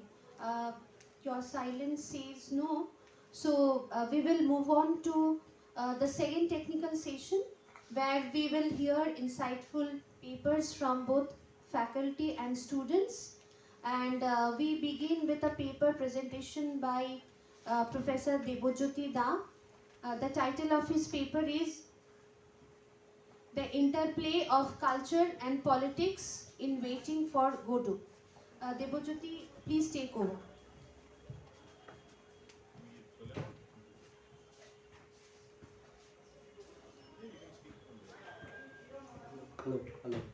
Hello. Uh, the time is running out, so we will be try to be concise as much as possible. I will be, and I will not actually read anything. I'll just talk. Okay. So, and I will try to be as bilingual as possible, but I'm not good with bilingualism, just unlike Samipendra. So, like, Waiting for Godot is a very singular text, and it reminded me of a magician. তোমরা সবাই magic দেখতে যাও, কেউ magic show দেখেছো কোনোদিন? ঠিক আছে? Have you heard of this, like a magician pulling a rabbit out of the hat? দেখেছো? বা ribbon out of the hat? ঠিক আছে? So it's like কিছু না থেকে কিছু তৈরি করা. So Racine বলে একজন writer ছিলেন. He said that all creation begins from nothing. But মজাটা হলো, in Waiting for Godot, nothing comes out of nothing. মানে তুমি হ্যাটটা রইলে, হ্যাট থেকে কিছু বার করার কথা কিন্তু কিছু বেরোলো না। সো হোয়াট যেটা অ্যাকচুয়ালি বেরোলো সেটা হলো ডিসঅ্যাপয়েন্টমেন্ট। ঠিক আছে? হ্যাঁ, সো মানে তুমি বসে আছো স্টেজে, এবার হ্যাট থেকে র্যাবিটটা পুল করবে, এবার রিবনটা আসবে, কিন্তু রিবনটা আর বেরোচ্ছে না। Hat remains hat and nothing comes out. So a nothing is a very intriguing perspective. তোমরা নাথিং কথাটা শুনেছো কেউ? নাথিং কথা শুনেছো? Have you heard the word nothing? Nothing এর মানে কি? And it is opposite to thing, তাই তো? Nothing is opposite to thing. মজাটা হলো যে এই thingness or a thing is what has given the idea of a being. Heidegger একজন লেখক ছিলেন এবং তিনি এই being in thingness and thing in beingness টা বলেছিলেন। যাই হোক, not going too much of the theory again, trying not to be over erudite over it. হ্যাঁ, তো আমি যেটা বলছিলাম, তো এই ওয়েটিং ফর গোডোটা প্লেটা তাহলে কি? You are not pulling a rabbit out of the hat, you are not pulling a ribbon out of hat, you are pulling nothing. So এই nothingnessটা কেন তুমি দেখতে যাবে স্টেজে? Why will you go to stage to see nothingness being pulled out from nothing? And this idea of disappointing audience is very important. Samuel Beckettকে একবার জিজ্ঞেস করা হয়েছিল যে আপনি এরকম বোরিং লেখা লেখেন কেন? Why do you write such boring things? And he said, that is my job. I want to bore you out. এতটা বোর করব, একই জিনিস না দেখিয়ে দেখিয়ে, এবং তোমরা এক্সপেক্ট করতে থাকবে কিছু একটা হবে। শুরু থেকে শেষ অবধি you will keep expecting something will happen but nothing happens. তাহলে কেন? Why?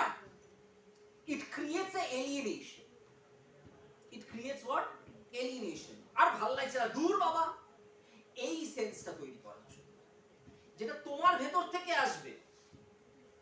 So the alienation that is being felt by the people during World War II, the alienated being, the alienation এর একটা ড্রামাটিক ওয়ার্ড আছে, একটু শক্ত but ভেঙে ভেঙে বলছি। Verfremdungseffekt. It's a German word. Verfremdungseffekt. It's an alienation effect. এটা মানে হলো যে তোমার জীবন থেকে যে তুমি এলিয়েনেটেড, সেই এলিয়েনেশনটা স্টেজে তৈরি করা হচ্ছে। এবং through what, through nothing, through nothing. তাহলে এই প্লেটা একটা খুব ইম্পর্টেন্ট একটা জাস্টাপোজিশন, কারণ আমি বলেছি পলিটিক্স এন্ড কালচার, দুটো ওয়ার্ড বলেছি, তাই না? So politics is also important. 1905-এ ভ্লাদিমির ইলিচ ওলিয়নভ লেনিন একটা তথ্য লিখেছিলেন, যেটার নাম হলো what is to be done, কি করা যায়, কি করা উচিত। তো স্যামুয়েল বেকেট তার প্লের প্রথম লাইনটা শুরু করছে ইস্ত্রাগনকে দিয়ে, nothing is to be done. খুব ইম্পর্টেন্ট। প্রথম লাইনটা হলো, ফরাসিতে লেখা হয়েছিল, রিয়া আফেয়ার, nothing is to be done. তাহলে এই লেনিনের কথাটা, ভ্লাদিমির ইলিচ উলিয়ানভ লেনিনের কথাটা, what is to be done, তার উত্তর হিসেবে স্যামুয়েল বেকেটের লাইনটা হলো nothing is to be done. কেন? এখানে কিছু করার নেই। ভ্লাদিমির ইলিচ উলিয়ানভ লেনিন একজন লিডার ছিলেন এবং উনি বলশেভিক রেভলিউশন করেছিলেন, এবং উনি রেভলিউশন করতে গিয়ে তিনটে জিনিস বলেছিলেন, যে রেভলিউশন করার জন্য তিনটে জিনিস দরকার। একটা হলো পলিটিক্যাল, পলিটিক্যাল ব্যাপারটা খুব দরকার। একটা হলো ইকোনমিক, একটা হলো ইন্টেলেকচুয়াল। তিনটে অ্যাসপেক্ট বলেছিলেন। পলিটিক্যাল রেভলিউশন করতে হবে, ইকোনমিক রেভলিউশন করতে হবে, আর ইন্টেলেকচুয়াল রেভলিউশন করতে হবে। স্যামুয়েল বেকেটের প্লেটেতে এই তিনটেরই একটা সাবভার্টেড ফর্ম আমরা দেখতে পাই। আচ্ছা, পলিটিক্যাল রেভলিউশন মানে কথাটা শুনেছো? পলিটিক্যাল রেভলিউশন, ঠিক আছে। পলিটিক্যাল রেভলিউশন মানে যে পাওয়ারে আছে তাকে সরিয়ে দেওয়া এবং যারা পাওয়ারে নেই তাদেরকে আনা। তো জার দ্য সেকেন্ড আলেকজান্ডার এই সময় পাওয়ারে ছিলেন লেনিনের সময়, যাকে উনি ফোর্সফুলি সরিয়ে দিয়েছেন। এবং এর একটা মুখ সাইড এখানে দেখা যাচ্ছে, যে ইস্ত্রাগন যে একটা ক্যারেক্টার, সে তার জুতো খোলার চেষ্টা করছে, trying to open his boots. জুতো আর খুলছে না। রেভলিউশন কি অত সোজা? তো জুতো খোলাও যত সোজা নয়, তত রেভলিউশনও সোজা নয়। সো পলিটিক্যাল রেভলিউশন মাথা থেকে ক্রাউনটা টেনে বার করা আর পা থেকে জুতো টেনে বার করা, দুটো বিকামস প্যারালাল।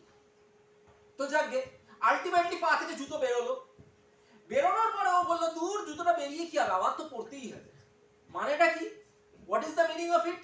যে ক্রাউন, একজনের মাথা থেকে ক্রাউন গেছে, তার মানে সবার মাথা থেকে তো যায়নি। আমার মাথা থেকে তুমি ক্রাউনটা অনেক কষ্ট করে টেনে টেনে টেনে বার করে দিয়েছো, বাকিদের মাথা থেকে তো একজনের ক্রাউন অন্যজনের ঘাড়ে পড়ে, তাই তো? তাহলে পলিটিক্যাল রেভলিউশনকে উনি ডিসমিস করে দিলেন। সেকেন্ড কথাটা ছিল ইকোনমিক রেভলিউশন। ইকোনমিক রেভলিউশন কাকে বলে? ইকোনমিক রেভলিউশন যেখানে মেজরিটি আর মাইনরিটি টাকা পয়সার ব্যাপার, যেখানে একটা ডমিনেন্ট এবং ডমিনেটেড, অতগুলোতে না গিয়ে একটা সোজা কথা ইকোনমিক ইকুয়ালিটি, একটা প্যারিটি আনার কথা লেনিন বলেছিল। তো মজার কথা, when Beckett is showing the two individuals, তাদের নাম হলো ইস্ত্রাগন and Vladimir, both of them are in the process of nothing, কারণ তাদের কোনো টাকা পয়সা নেই, তো তারা ট্র্যাম্প। এবং introduction of Lucky and Pozzo dialectic কি হলো? লাকি একজন চাকর, পোজো একজন মাস্টার। তাহলে এইটা একটা ভীষণভাবেই ইম্পর্টেন্ট একটা অ্যাসপেক্ট হতে পারতো ইন ইকোনমিক স্ট্রাগল, কিন্তু হলো না। কি হলো? যে লাকি মাস্টার পোজো, পোজো মাস্টার লাকি চাকর, তাকে জোর করে হুইপ করা হচ্ছে, মারা হচ্ছে, ফার্স্ট সিনে দেখানো হচ্ছে। কিন্তু সেকেন্ড অ্যাক্টে লাকি চোখে, পোজো চোখে দেখতে পাচ্ছে না, অন্ধ হয়ে গেছে। তখনও কিন্তু লাকি তাকে বয়ে বয়ে নিয়ে যাচ্ছে। কেন নিয়ে যাচ্ছে? সে তো এখন আর তো যে পাওয়ারে আছে সে তো অন্ধ, সে তো ডিসেবল। তাহলে এই ডিসেবল লোকটাকে কেন তার চাকর ধরে ধরে নিয়ে যাবে? ইকোনমিক রেভলিউশন করতে হলে লেনিন যেটা বলেছিল, যে যারা পাওয়ারে আছে তাদেরকে সরে যেতে হবে এবং যারা পাওয়ারে নেই তারা আসবে। তো লাকি তো চান্স পাচ্ছে, পোজো তো অন্ধ হয়ে গেছে, ডিসেবল হয়ে গেছে, তবু লাকি তাকে বয়ে বয়ে বয়ে বয়ে নিয়ে যাচ্ছে। আনাদার ফেলিয়ার রেভলিউশন হলো। এবং ফাইনালি যে ফেলিয়ারটা হলো সেটা হলো ইন্টেলেকচুয়াল। লেনিন বলেছিল ইন্টেলেকচুয়াল রেভলিউশন আনতে হবে। রেভলিউশন এমনি লড়াই করে হবে না, যাদের যদি ইন্টেলেকচুয়াল রেভলিউশন না হয় তাহলে পার্টি ফরমেশন হবে না, তাহলে প্রোলেতারিয়েটরা চিরকাল ডাউন ট্রডেন থাকবে। তখন এখানে দুজন যারা এসছে তাদের কথা যদি তোমরা শোনো, তারা কথা বলছে দুটো ট্রাম্পস, দুটো ফুলস, এবং they are fools, they are not kings, they are clowns. দুজন হিরো ক্লাউনকে দিয়ে নাটকটা করানো হচ্ছে, দুজন হিরোই ক্লাউন, দুজন হিরোই ফুলস। এই দুটো ফুলকে দিয়ে হিরো বানানোর রিজনটা হলো because intellectualism itself is the greatest foolery. যারা নিজেকে ইন্টেলেকচুয়াল মনে করে অ্যাকর্ডিং টু স্যামুয়েল বেকেট, তারা হলো গ্রেটেস্ট ফুলস, এবং fools are the one who are starting from nothing and end up with nothing. তাহলে রেভলিউশন গেল, পলিটিক্স গেল, এবং ফাইনালি যেটা বলছি সেটা হলো সেকুলারিজম বা নন সেকুলার আইডিয়া। উনি এখানে একটা খুব সুন্দরভাবে কুকুরের ইন্ট্রোডাকশন করেছিলেন, ডগ, ডিওজি, এবং এই ডগটা খুব সুন্দরভাবে অ্যানাগ্রামেটিক্যালি যদি উল্টো ভাবে পড়ো, it pronounces as God, D O G becomes G O D. So এখানে ওয়েটিং ফর গড নেই, ওয়েটিং ফর গডও নেই, কেউ আসছে না, কেউ যাচ্ছে না, কিছু হচ্ছে না। People are bored, people are alienated. দুটো হিরো যে দুটো, সে দুটো fools, and there is no revolution. What is to be done, লেনিনের কথাটা ডিসমিসড হয়ে গেছে, nothing is to be done, and we are in a alienated world where God has become a dog. Thank you.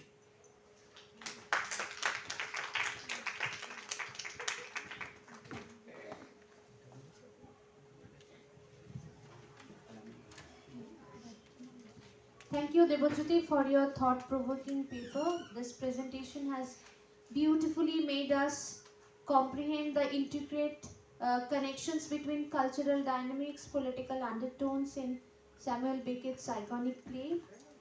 Now it's time to hear from our students who will present their research on diverse topics related to English drama. First, we have Trisha Shorkar. Trisha, please go on stage. She is a student of first semester English major, and she will be presenting a paper on the topic The Tragic Hero in Macbeth, Strengths and Flaws.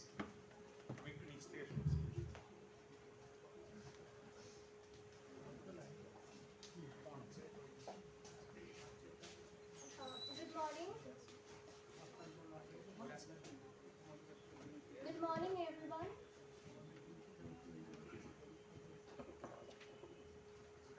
Good morning, everyone, respected sir and teacher. It's wonderful to be here, and thank you for giving me this opportunity to present my paper on this seminar.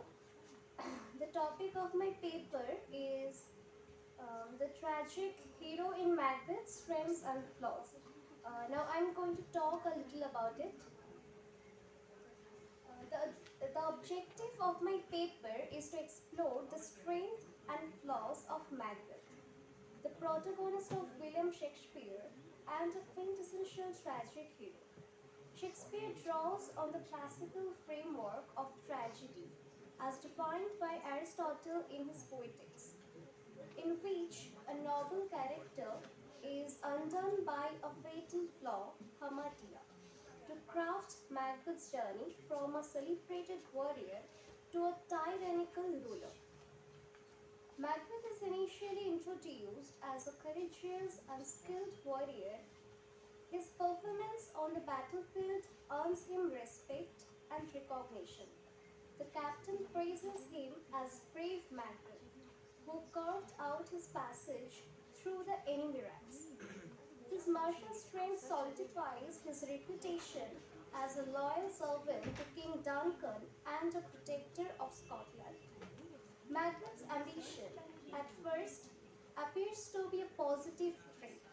It drives him to dream of greatness and aspire for higher achievements.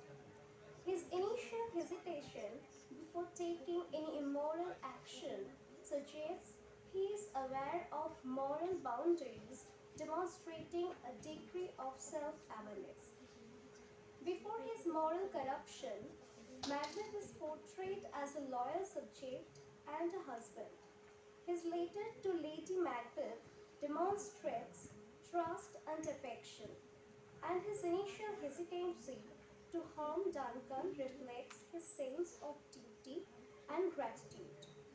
While ambition is initially a strength, it becomes Macbeth's tragic flaw. The prophecy of the witches overcomes a deep, uncontrollable desire to seize the throne.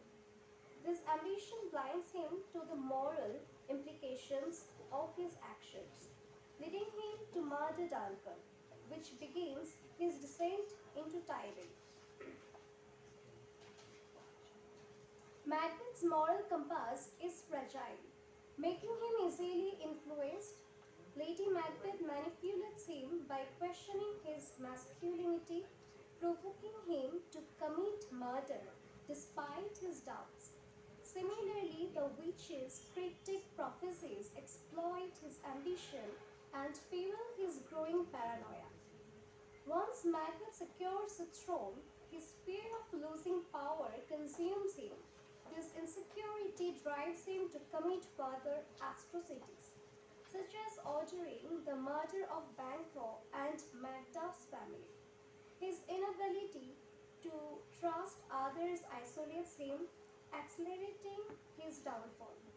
As the play progresses, Macbeth becomes overconfident, particularly after misinterpreting the witch's prophecies. He believes himself invincible, dismissing threats and warnings, which ultimately leads to his defeat at the hands of Macduff. Macbeth's strengths make him a respected and capable figure, but his flaws lead him to a series of disastrous choices. His unchecked ambition drives him to murder, his paranoia isolates him from allies, and his hubris blinds him to the dangers posed by his enemies. In the end, he faces the consequences of his actions alone, with even Lady Macbeth succumbing to madness and death. His tragic over evokes pity and fear, fulfilling Aristotle's definition of tragic hero. Ultimately, Macbeth's virtues and flaws combine to create a complex character whose downfall is both inevitable and deeply human. His story serves as a cautionary tale about the dangers of unchecked ambition and moral compromise. Thank you.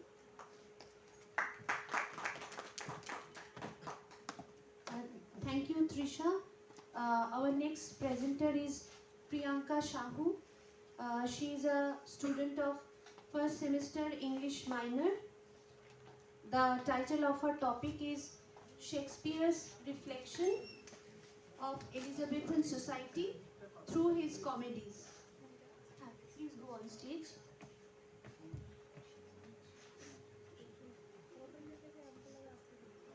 Good afternoon, respected sir and ma'am, and my dear friends. The title of my paper is Shakespeare's Reflections of Elizabethan Society through his comedies.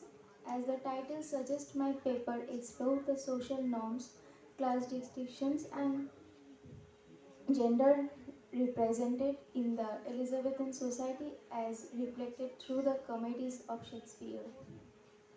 William Shakespeare lived during the Elizabethan era, a period in English history when Queen Elizabeth I reigned from 1558 to 1603. The Elizabethan era was a time of great artistic and scientific progress and is considered a golden age in English history. The Elizabethan era was a part of the larger Tudor period.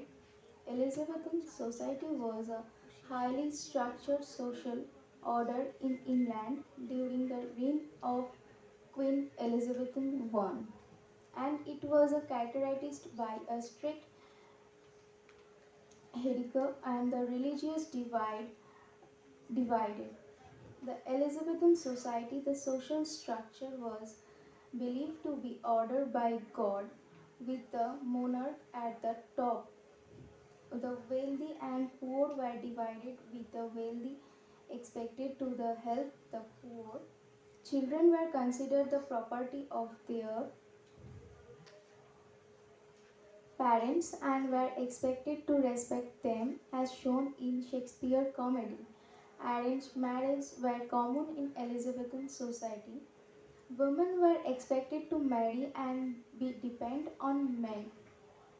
There was a strict religious divide between Catholic and the Protestant. Also, Shakespeare's play The Merchant of Venice explores the religious divide between Christian and the Judaism, and this conflict is present in his writings. The Elizabethan era was a time of rapid educational improvement. The middle class expanded due to mercantilism and trade, which is clearly portrayed by Shakespeare in his play The Merchant of Venice. In the play like As You Like It, 12th hour, the female roles were expected by young boys trained for the stage. The small number of female roles in each play have shaped and constrained opportunities for the actress on the modern stage. Shakespearean theatre's habit of the exploring gender's multiple possibilities and indeed women's central involvement in his explorations is not a recent phenomenon. In As You Like It, Rosalind runs away to the forest of Arden to dress up as a boy named Jenny Dean, in love with Jenny Dean, who was aware that it was actually Rosie. The, the homocritic relationship in the play between the female character Phoebe and the Rosalind was erected by the two male actors on stage. This is the remarkable transformations in the representations and the placement of female characters. Paradoxically, the female characters are enabled and they be also disempowered. On the other hand, women are much more sympathetically portrayed. Shakespeare comedies reflect Elizabethan society by exploring its values, norms, and contradictions, often through if humor and the satire gender role central themes, revealing the tensions between traditions and the individual desire. In As You Like It, Shakespeare critiques rigid social structure by creating the forest of Arden, a shape where characters can explain social constraints. Rosalie, disguised as a man, challenges gender's norm, illustrating the fluidity of identity and the limitations imposed on women. Her autonomy and the intelligence highlighted the constraints of the patriarchal society, offering the playful yet point commentary or gender inequality. Similarly, 12th night examination identify and the social mobility through disguise and mistaken identities. Viola disguised as a serial navigates male-dominated space, stepping outside the traditional roles. The play also mocks class distinctions which were present in Elizabethan society, especially through Malvolio, whose aspirations to rise above his social states reveals the rigidity and hypocrisy of the class systems. Both plays use humor and the disguise to question social expectations, exposing the performative nature of identity and the possibility of change. Through these comedies, Shakespeare mirrors the competitions and the Elizabethan society while offering the subtle critiques of his limitations. Thank you so much.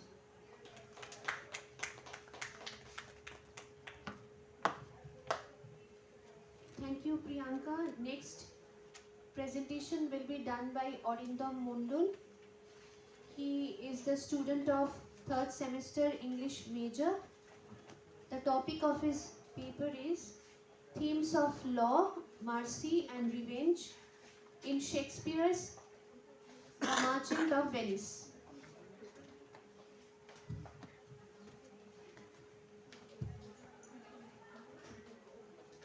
Good afternoon, everybody. Good afternoon, everybody. Hello. Hello. Good afternoon, everyone. The aim of my essay is to analyze the concepts of law, mercy, and revenge in Shakespeare's The Merchant of Venice. The famous court scene has been interpreted as a conflict of the rhetoric of law, which recalls the Old Testament, and of mercy, which is the central concept of the New Testament. I will argue that the straightforward dichotomy does not quite apply. Different kinds of law are evoked, subverted, and transgressed throughout the play. The treatment of parental duty, a servant's obligation to his master, and marital vows are all relevant to the discussion of this purported victory of Christian mercy of legalistic Jew.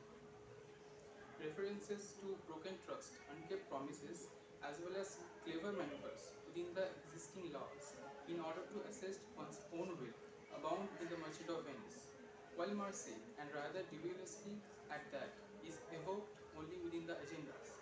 I will argue that in the interpretation of the play, in terms of law, mercy, and revenge, has to be tempered by considerations. First, that although the dichotomy of law, mercy, and revenge automatically suggests that the central subject of the play is the clash of two different religious systems and their codes of behavior. The events of the play are in fact not so much driven by religion than by financial matters. Second, if the play is to be interpreted through the prism of law, mercy, and revenge, it cannot be viewed as a conflict of which one of the two prevails, but rather as a warning against various misuse of law, mercy, and revenge, which lead the problematic solutions for the issues the play presents. In the drama, The Merchant of Venice, the theme of law is presented by Portia and Shylock. The theme of law is the central focus of the play, intricately explored through the dynamics of justice, mercy, and the manipulation of legal systems. The play delves into the rigidity of law, its moral implications, and the necessity of balancing it with compassion. The legal bond between Shylock and Antonio establishes the conflict. Shylock's demand for his pound of flesh represents an unyielding adherence to justice, while the letter of the law is prioritized over its spirit. Shylock embodies the Old Testament's retributive justice, which is strict, punitive, and devoid of mercy. His insistence on the bond highlights his belief that the law is absolute, irrespective of morality or humanity. The rigid interpretation of justice, however, exposes the dangers of using the law as a weapon of vengeance rather than a means of fairness. Portia, disguised herself as a lawyer, Balthazar, in the famous court scene, provides a counterpoint to Shylock's approach. Her plea, the quality of mercy is not strained, underscores the New Testament ideas of forgiveness and grace. She argues that mercy is an essential quality of justice, one that elevates human actions to divine levels. While initially appealing to Shylock's humanity, Portia ultimately uses the law to outwit him, but interpreting the bond literally, allowing Shylock to take his pound of flesh without shedding blood. She exposes the flaws in his rigid reliance on legalism and turns the law against him. The play also critiques the misuse of law. While Shylock's downfall is framed as justice, it reveals that capacity of the law to be manipulated to serve personal agendas. Shylock loses not only his case but also his wealth and faith, raising questions about whatever true justice is achieved or if the law has been used as a tool of oppression. Ultimately, the Merchant of Venice presents the law as a double-edged sword. It is necessary for maintaining order, but its rigid application without consideration of mercy can lead to cruelty and injustice. Shakespeare warns the dangers of legal absolutism while advocating for a balanced approach where justice is tempered with compassion. The play challenges audiences to reflect on the purpose of law and the ethical responsibilities of those who enforce it. Speaking about the theme of mercy in The Merchant of Venice is one of the most significant and complex elements of the play, highlighted particularly through the character of Portia and her famous plea for mercy in the port scene. Mercy is depicted as a divine and essential quality, an antidote to the rigid application of law, which often leads to inhuman and unjust outcomes. The play contrasts mercy and strict justice, often represented by Shylock, whose vengeful pursuit of Antonio's life brings the tension between these two concepts into sharp focus. Ultimately, Shakespeare suggests that mercy is a necessary component of justice, and that its absence can lead to the destruction of both individual and the community. At the heart of the conflict in The Merchant of Venice is the legal bond between Shylock, the Jewish moneylender, and Antonio, the Christian merchant. Shylock's insistence on enforcing the bond, which grants him the right to take the pound of flesh from Antonio if he later cannot pay the loan, demonstrates his belief in the absolute power of the law. Shylock embodies a vision of justice that is devoid of mercy. His relentless demand for the pound of flesh reveals his desire of vengeance, not just the fulfillment of legal agreement. For Shylock, the law is a tool for retribution against the Christians who have wronged him, particularly Antonio, whom he holds responsible for various personal slights. In Shylock's mind, his claim to the pound of flesh is his right, and no mercy should be shown because mercy would undermine the integrity of the law. Portia, however, presents a starkly different interpretation of justice. Disguised as a lawyer Balthazar, she enters in the court scene with a speech that became one of the most famous passages in English literature. The quality of mercy is not strained, it dropped as the gentle rain from heaven upon the place beneath. It is twice blessed. It is blessed him that gives and him that takes. In the speech, Portia argues that mercy is a divine attribute that cannot be forced, and that it elevates both the giver and the receiver. She stresses that mercy is an essential aspect of justice, and true justice cannot be achieved without it. Portia's words highlight the ideas that mercy is not a weakness but a strength, as it transcends the cold mechanical application of law and reaches a higher moral standard. While we discuss about the theme of revenge, we come to know that this theme is one of the central and most powerful elements in Shakespeare's The Merchant of Venice, particularly embodied in the character of Shylock, the Jewish moneylender.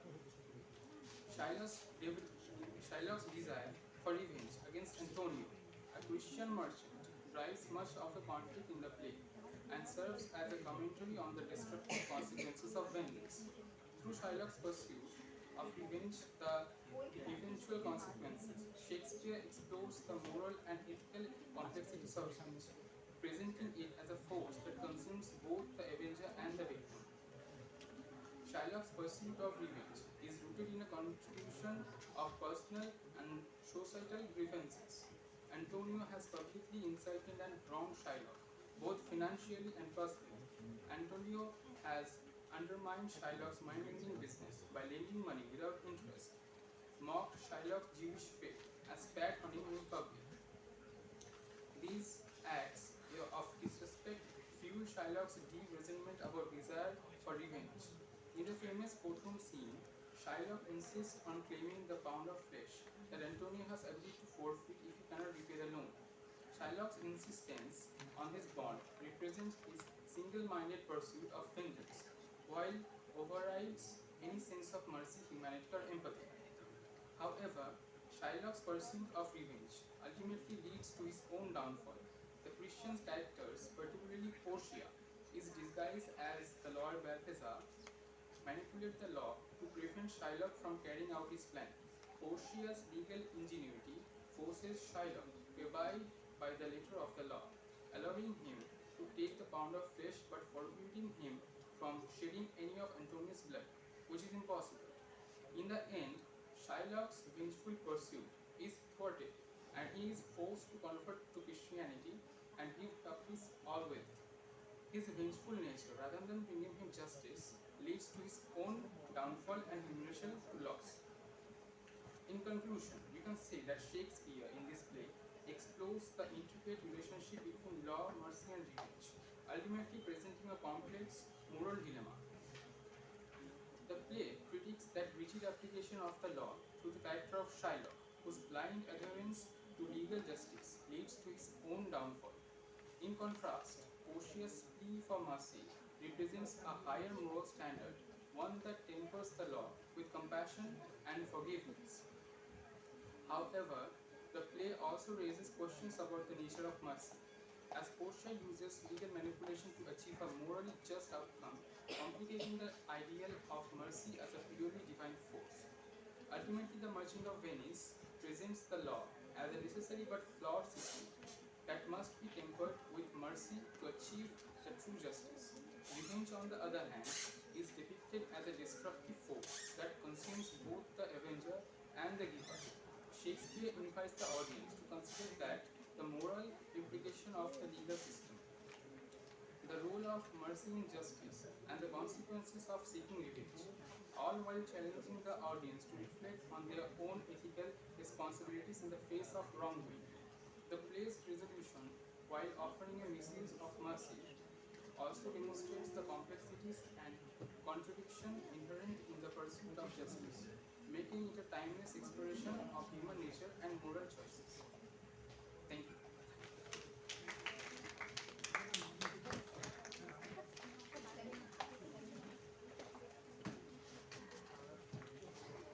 Next, Nilanjana Das will present a paper on Shylock and Lancelot Gobbo of The Merchant of Venice, a comparative study.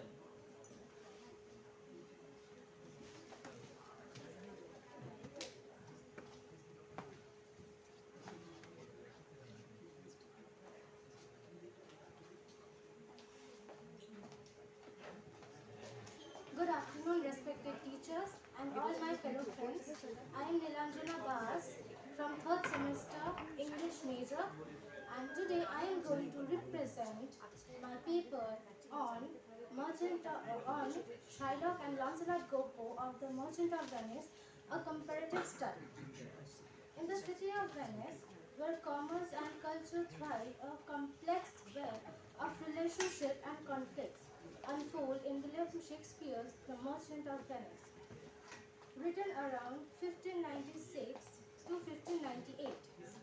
This play explores themes of love, friendship, prejudice, and corrupting influence of wealth.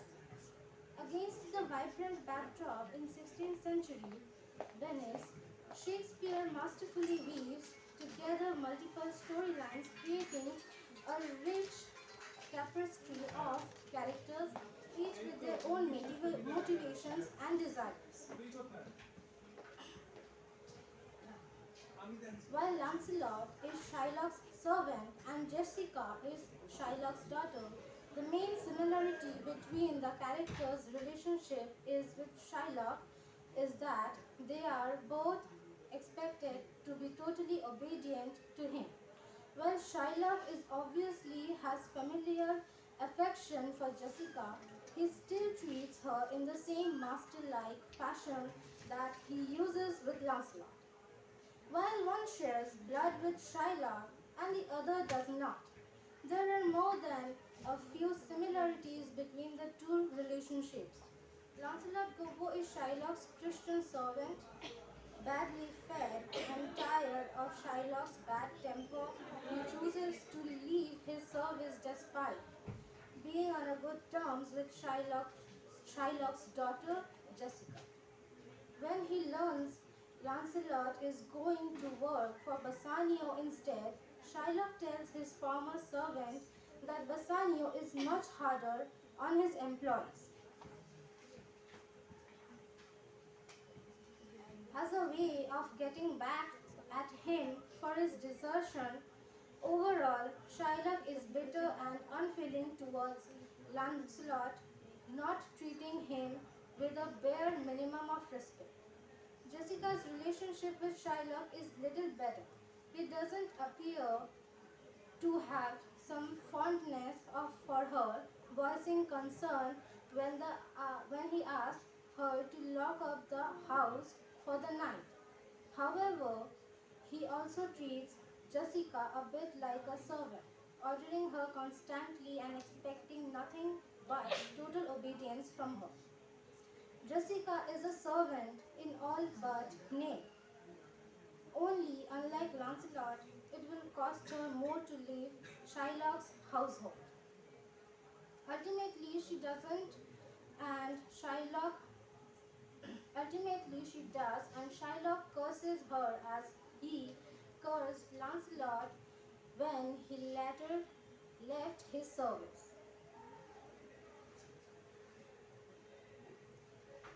Whereas in The Merchant of Venice, Shylock is bitter and unfeeling towards his servant Lancelot Gour, while Lancelot is torn between his loyalty to Shylock and his desires to leave Shylock. Thank you.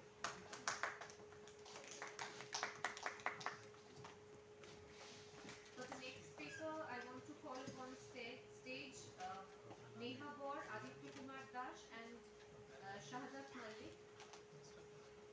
Together, they are going to present a paper, and the title of their paper is Arms and the Man as an Anti-Romantic Comedy.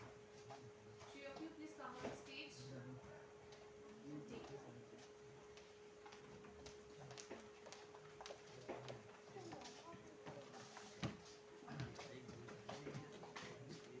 Hello.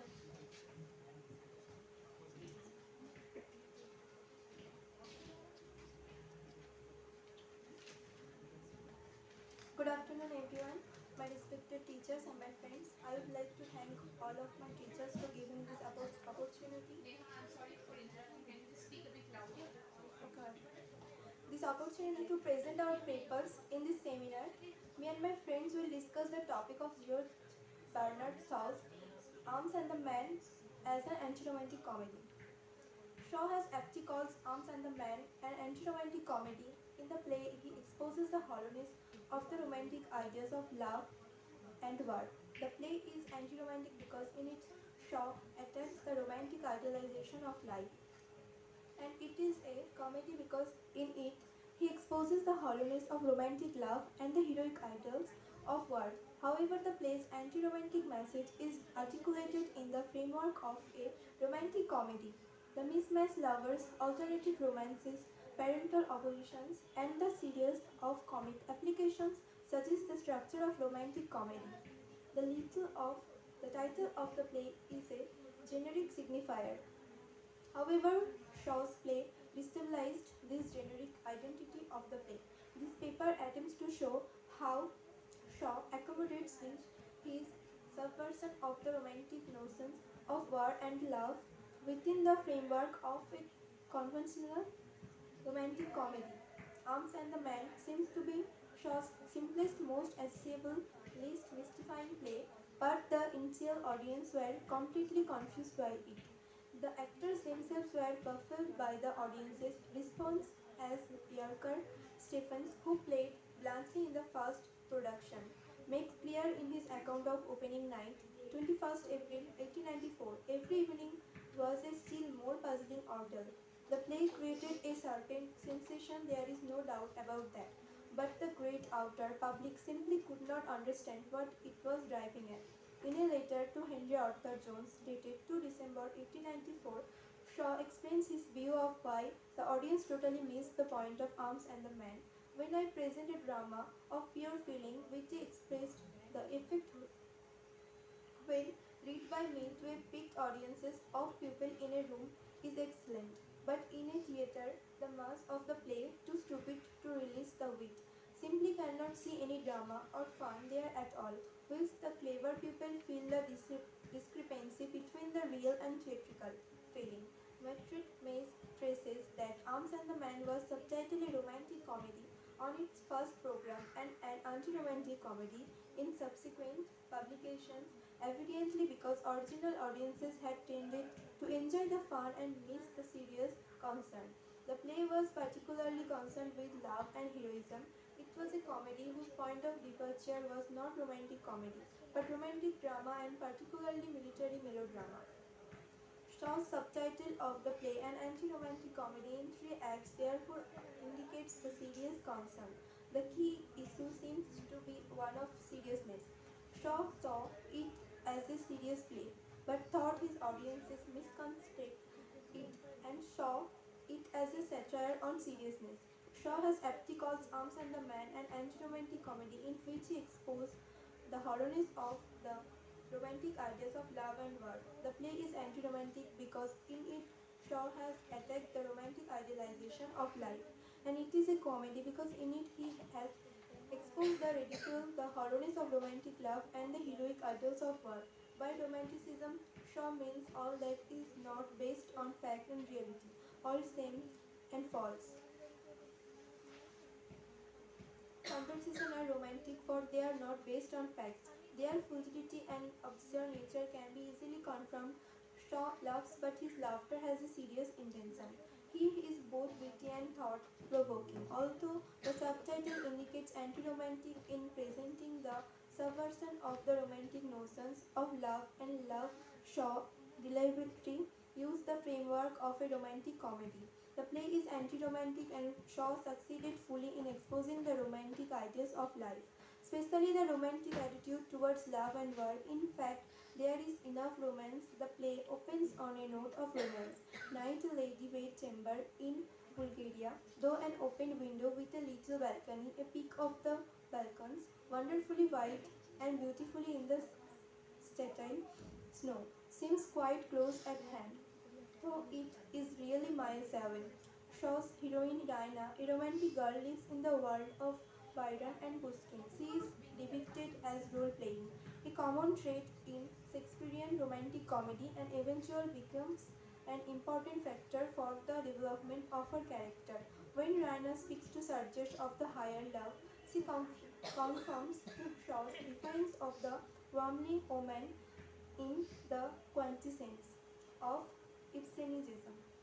She describes herself in the idealized fashion by denying that the love which her suitor offers her is tainted with sexual appetite at all. It is, she declares, a beautiful, disinterested, pure, sublime devotion to another by which a man's life is exalted and purified and a woman's rendered blessed. Raina contrarily is complicated because unlike a womanly woman, she violates costume from the start. This occurs first when she reveals that she is no coward. The man, don't do so show suddenly gracefully, lady, it's mean to revenge yourself because I frightened you just now. Raina frightened me. Do you know, sir, that though I am only a woman, I think I am a heart as brave as you. From the very beginning, Shaw makes it clear that Raina's pose as the idealization womanly woman is all an act as she reveals when she learns from her mother that Sergius has become a hero. It proves that all our ideas were real after all, our heroic ideals. I sometimes used to doubt whether they are anything but dreams. Indeed, Rainer recalls that before Sergius left, she realized that both she and he were simply playing heroic roles, not reality. When it come into my head, real life is so seldom like that. Indeed, never as far as I knew it then. Rainer's aristocratic pose and her ways of playing them are learned from fiction and opera. They are in some sense real for her. These are the only feelings that Clarice's Raina recognize this in the third act when she gets down off her high horse. Once Blanchely points out to her that these are not real feelings but theatrical ones. She is able to give up the apparatus for the real, since everyone else accepted the noble attitude and the thrilling voice as real. She assumed they were, I have always gone on like that. I do it before my parents. They believed in it. I do it before Sergius. He believes in it. Good morning, sir and ma'ams, and my fellow friends. Uh, Shaw's basic ideas related to love and war, as many critics have suggested, is rather practical and socialistic. His projects few scenes in the play which bear the identity of anti-romantic ideas. For example, the chocolate cream soldier episode. The fugitive who is besparted with the mud, blood and snow opines a striking truth about soldiery. Nine out of 10 are born fools. He calls Rhino's dream man Sergius Don Quito for his foolish behavior in cavalry charge, and finally the famous utterance. I have no ammunition. What use are cartridges in battle? I always carry chocolate instead. It is practically that bite of reality which reminds us about the starvation in Siberia. Shaw's witty humor, however, is attacking, yet he plays all this in a romantic setting. Chocolate itself is a romantic element, and at the end, when Raina acts as a kind mother to the fugitive, she uses the word poor darling, and in an instant, Catherine reacts. Catherine, scandalized. Well, she strides to the bed, Raina following until she is opposite her on the other side. She fast sleep, the brute. Raina anxiously. Catherine, shaking him, sir, shaking him again harder. Sir, vehemently shaking very hard. Sir, Raina, catching her arms.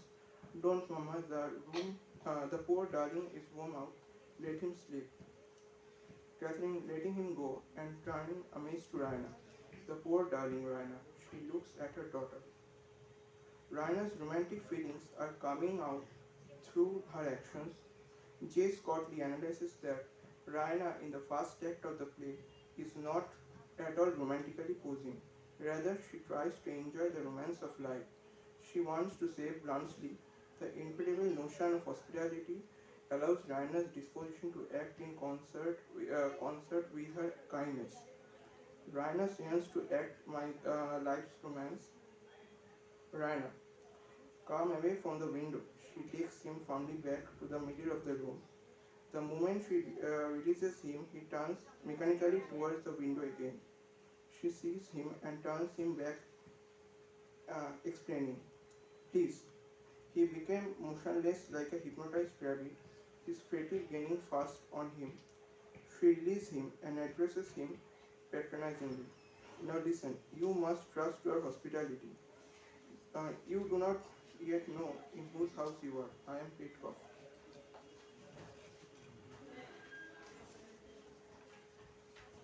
Barnsley, who is supposed to be the realistic hero in the play, is utterly romantic. His actions from first to last are imbued with romanticism. As a soldier, he is not soldier-like. He is more like chocolate cream personality, as Raina opines about him. His romanticism is first seen when Raina accused him about being an Austrian who set the sharps on to rob us of our national liberty. Bluntsley's reply is romantic. The man Austrian, not I. Don't hate me, dear young lady.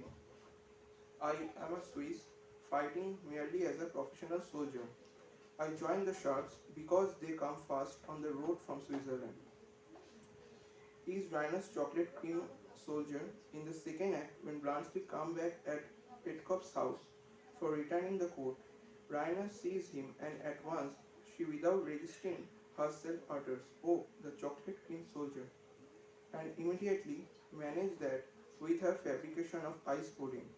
Even in the third act, and the conversation between Raina and Blanchard is comic and romantic.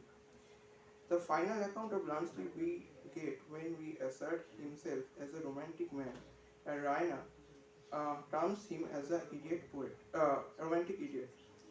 When Sergius asked him about the factors that spoiled Blanchard's chances in life, he promptly answered, Blanchard, an incurable romantic disposition. I ran away from home twice when I was a boy. I went into the army instead of into my father's business. I climbed the balcony of this house when a man of sense would have been dived into the nearest cellar. I came sneaking back here to have another look at the young lady when any other man of my age would have sent the coat back. Shakespearean comedy is known for its happy ending.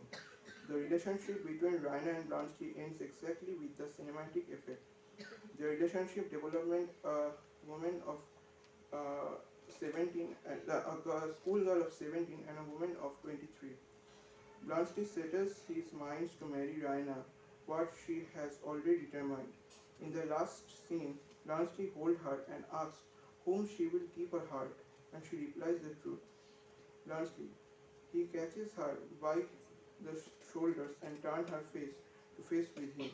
Now tell us, whom did you give them to? Raina, with a shy smile.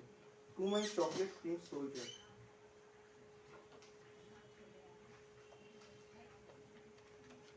This whole romantic comedy, although termed as anti-romantic and is not only based on the setting of Raina's Blanche's romantic affair, this affair begins because of the mismatched lovers.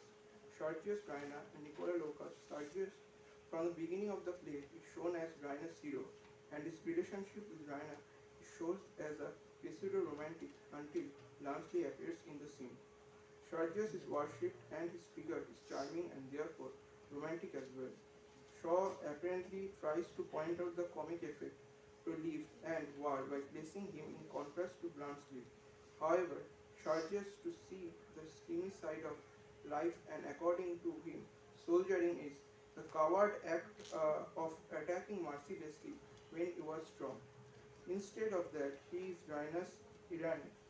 The setting of Sergius wooing Raina when they are left for conversation shows the idealistic romantic atmosphere.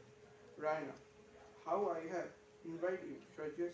You have been out in the world on the field of battle, able to prove yourself you are worthy of any woman in the world. With this, I have had to sit at home, inactive, seemingly useless, doing nothing that could give me the right to call myself worthy of any man. Sergius, whereas all my deeds at have you yours, you inspired me. I have gone through the world like a knight in a tournament with his lady looking down at him. Good afternoon, my teachers and friends. This conversation set the atmosphere somehow ideally romantic. This is, however, is in full contract when Sergius become busy or loca. The earlier was aristocratic, higher love, and the second is the basier, earthly love with physical interest. Sergius' shift from Raina to Loka is natural because Saw wants to show the same of higher lover. Therefore, it becomes more prominent when Sergius explains to Loka the concept of higher love. Sergius, Loka, do you know what the high lover is? Loka, no sir. Sergius, very fatigued, things to keep up for any length of time. Loka, one feel the need of relief after it. Naturally, Sergius' acceptance of the difficulty in continuing higher love with Raina is not only comic. However, it depicts short technique of showing the baselessness of higher love. Interesting to note that the ambience does not get out of romanticism. Sergius characters present the prototypes hankering after love which is mundane. It is through romantic thought therefore present all his anti-romantic notion in a romantic setting. The final point anyone can notice is the confusion in the action of the play. This is also a trait of romantic comedy, particularly Shakespearean and comedy. Shakespeare Twelfth Night create the confusion when the Duke love Olivia, who is in turn love Cesario, and Cesario on the other hand love the Duke. Sergius in Arm and the Man love Loca, although he is in a relationship with Raina love. Blancheschi through possess Sergius as her lover, Nicola. The servant of Petkov house love Loka who love Sergius. The complication is comically romantic. Petkov, Raina, will you kindly inform me if I am not asking too much? Which of the Which of the gentlemen you are engaged to? Raina. To neither of them. This young lady is the object of Major Saranov affection present. Petkov. Loka, are you mad? Sergius. Why this girl engaged to Nicola? Thank you.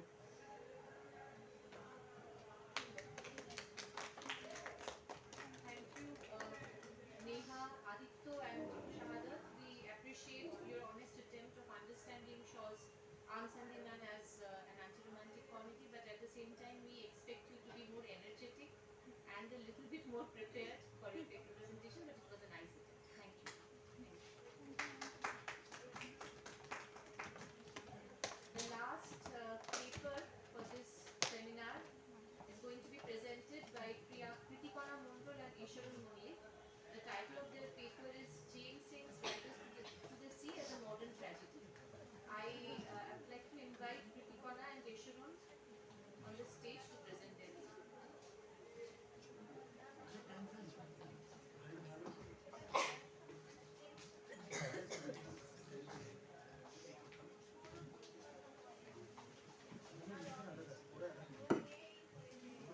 Good afternoon, everyone. Firstly, we would like to thank our all respected teachers for giving us this opportunity to present our paper in this seminar. Today, we are going to present about Riders to the Sea as a modern tragedy. One of the most renowned plays of James Singh is Riders to the Sea, which is an on-act tragedy where people venture out to the sea for their living and most often have to lose their lives.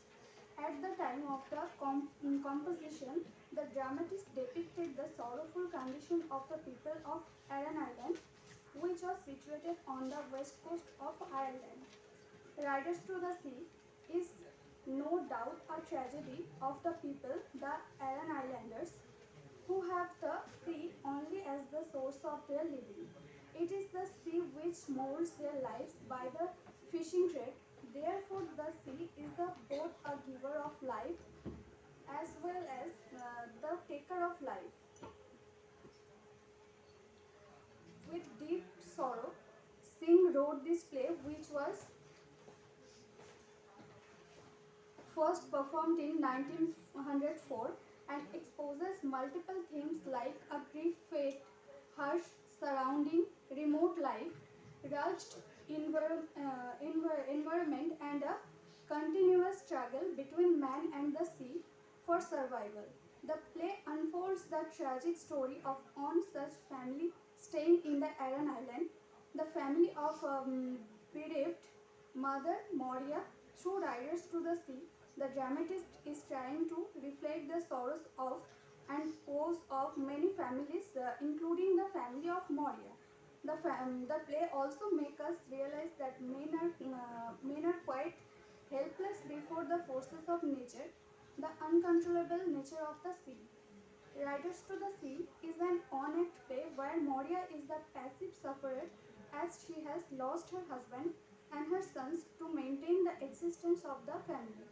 Moria, a widow, has lost her five young sons because it is the cruel sea which has devoured its hungry victims. The mother Moria expresses her lament for the loss of the male breadwinners and blindly resigns to the cruel sea. As the play progresses, we find Moria's two daughters, Kathleen and Nora, discussing about the clothes they have ordered for their brothers Michael, who was missing in the sea for 9 long days. The sisters anticipate that their brother will return dead and the body will be washed ashore. If the body is found, their brother would be receive a good burial. This reflects the mental trauma of the family as life and death at the Aran Islands are unpredictable. The rest of this paper will be discussed by my friend. Thank you.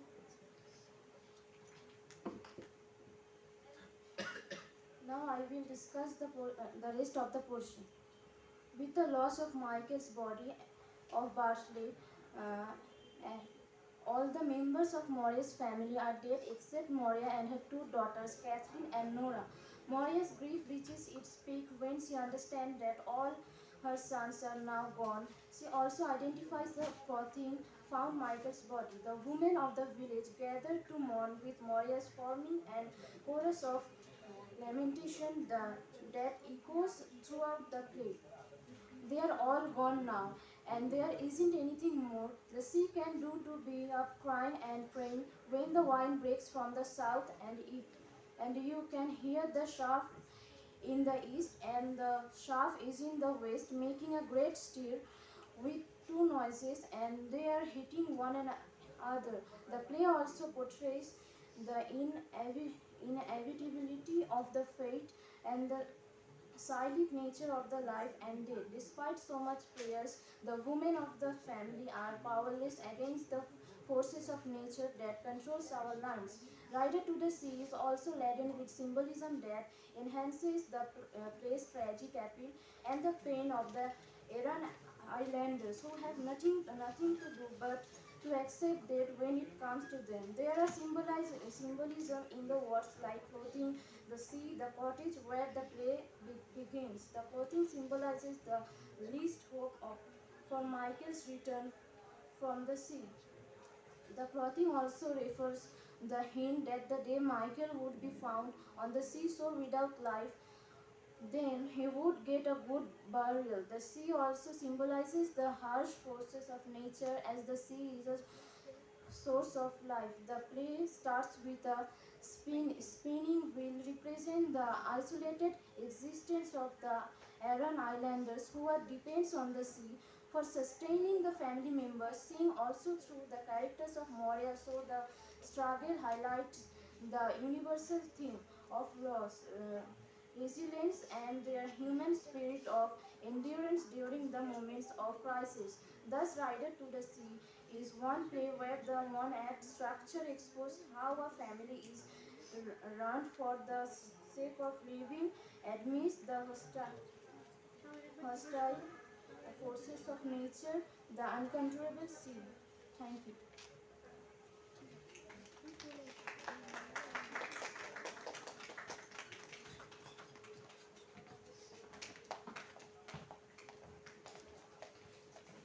Thank you. With this, we come to the end of this very enigmatic session.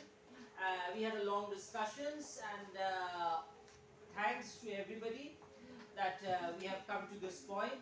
I would like to thank our principal ma'am for organizing this particular seminar and inspiring us to move to this national level.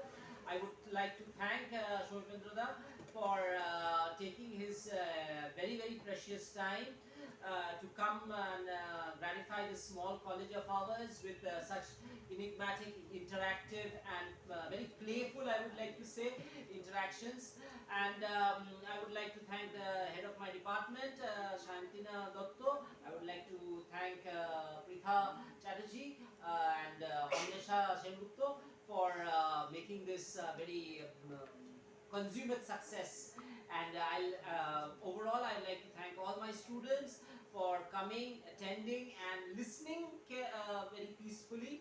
And I would like to thank the office staffs for providing us with with mic and everything else, all the technical things. Thank you, everybody.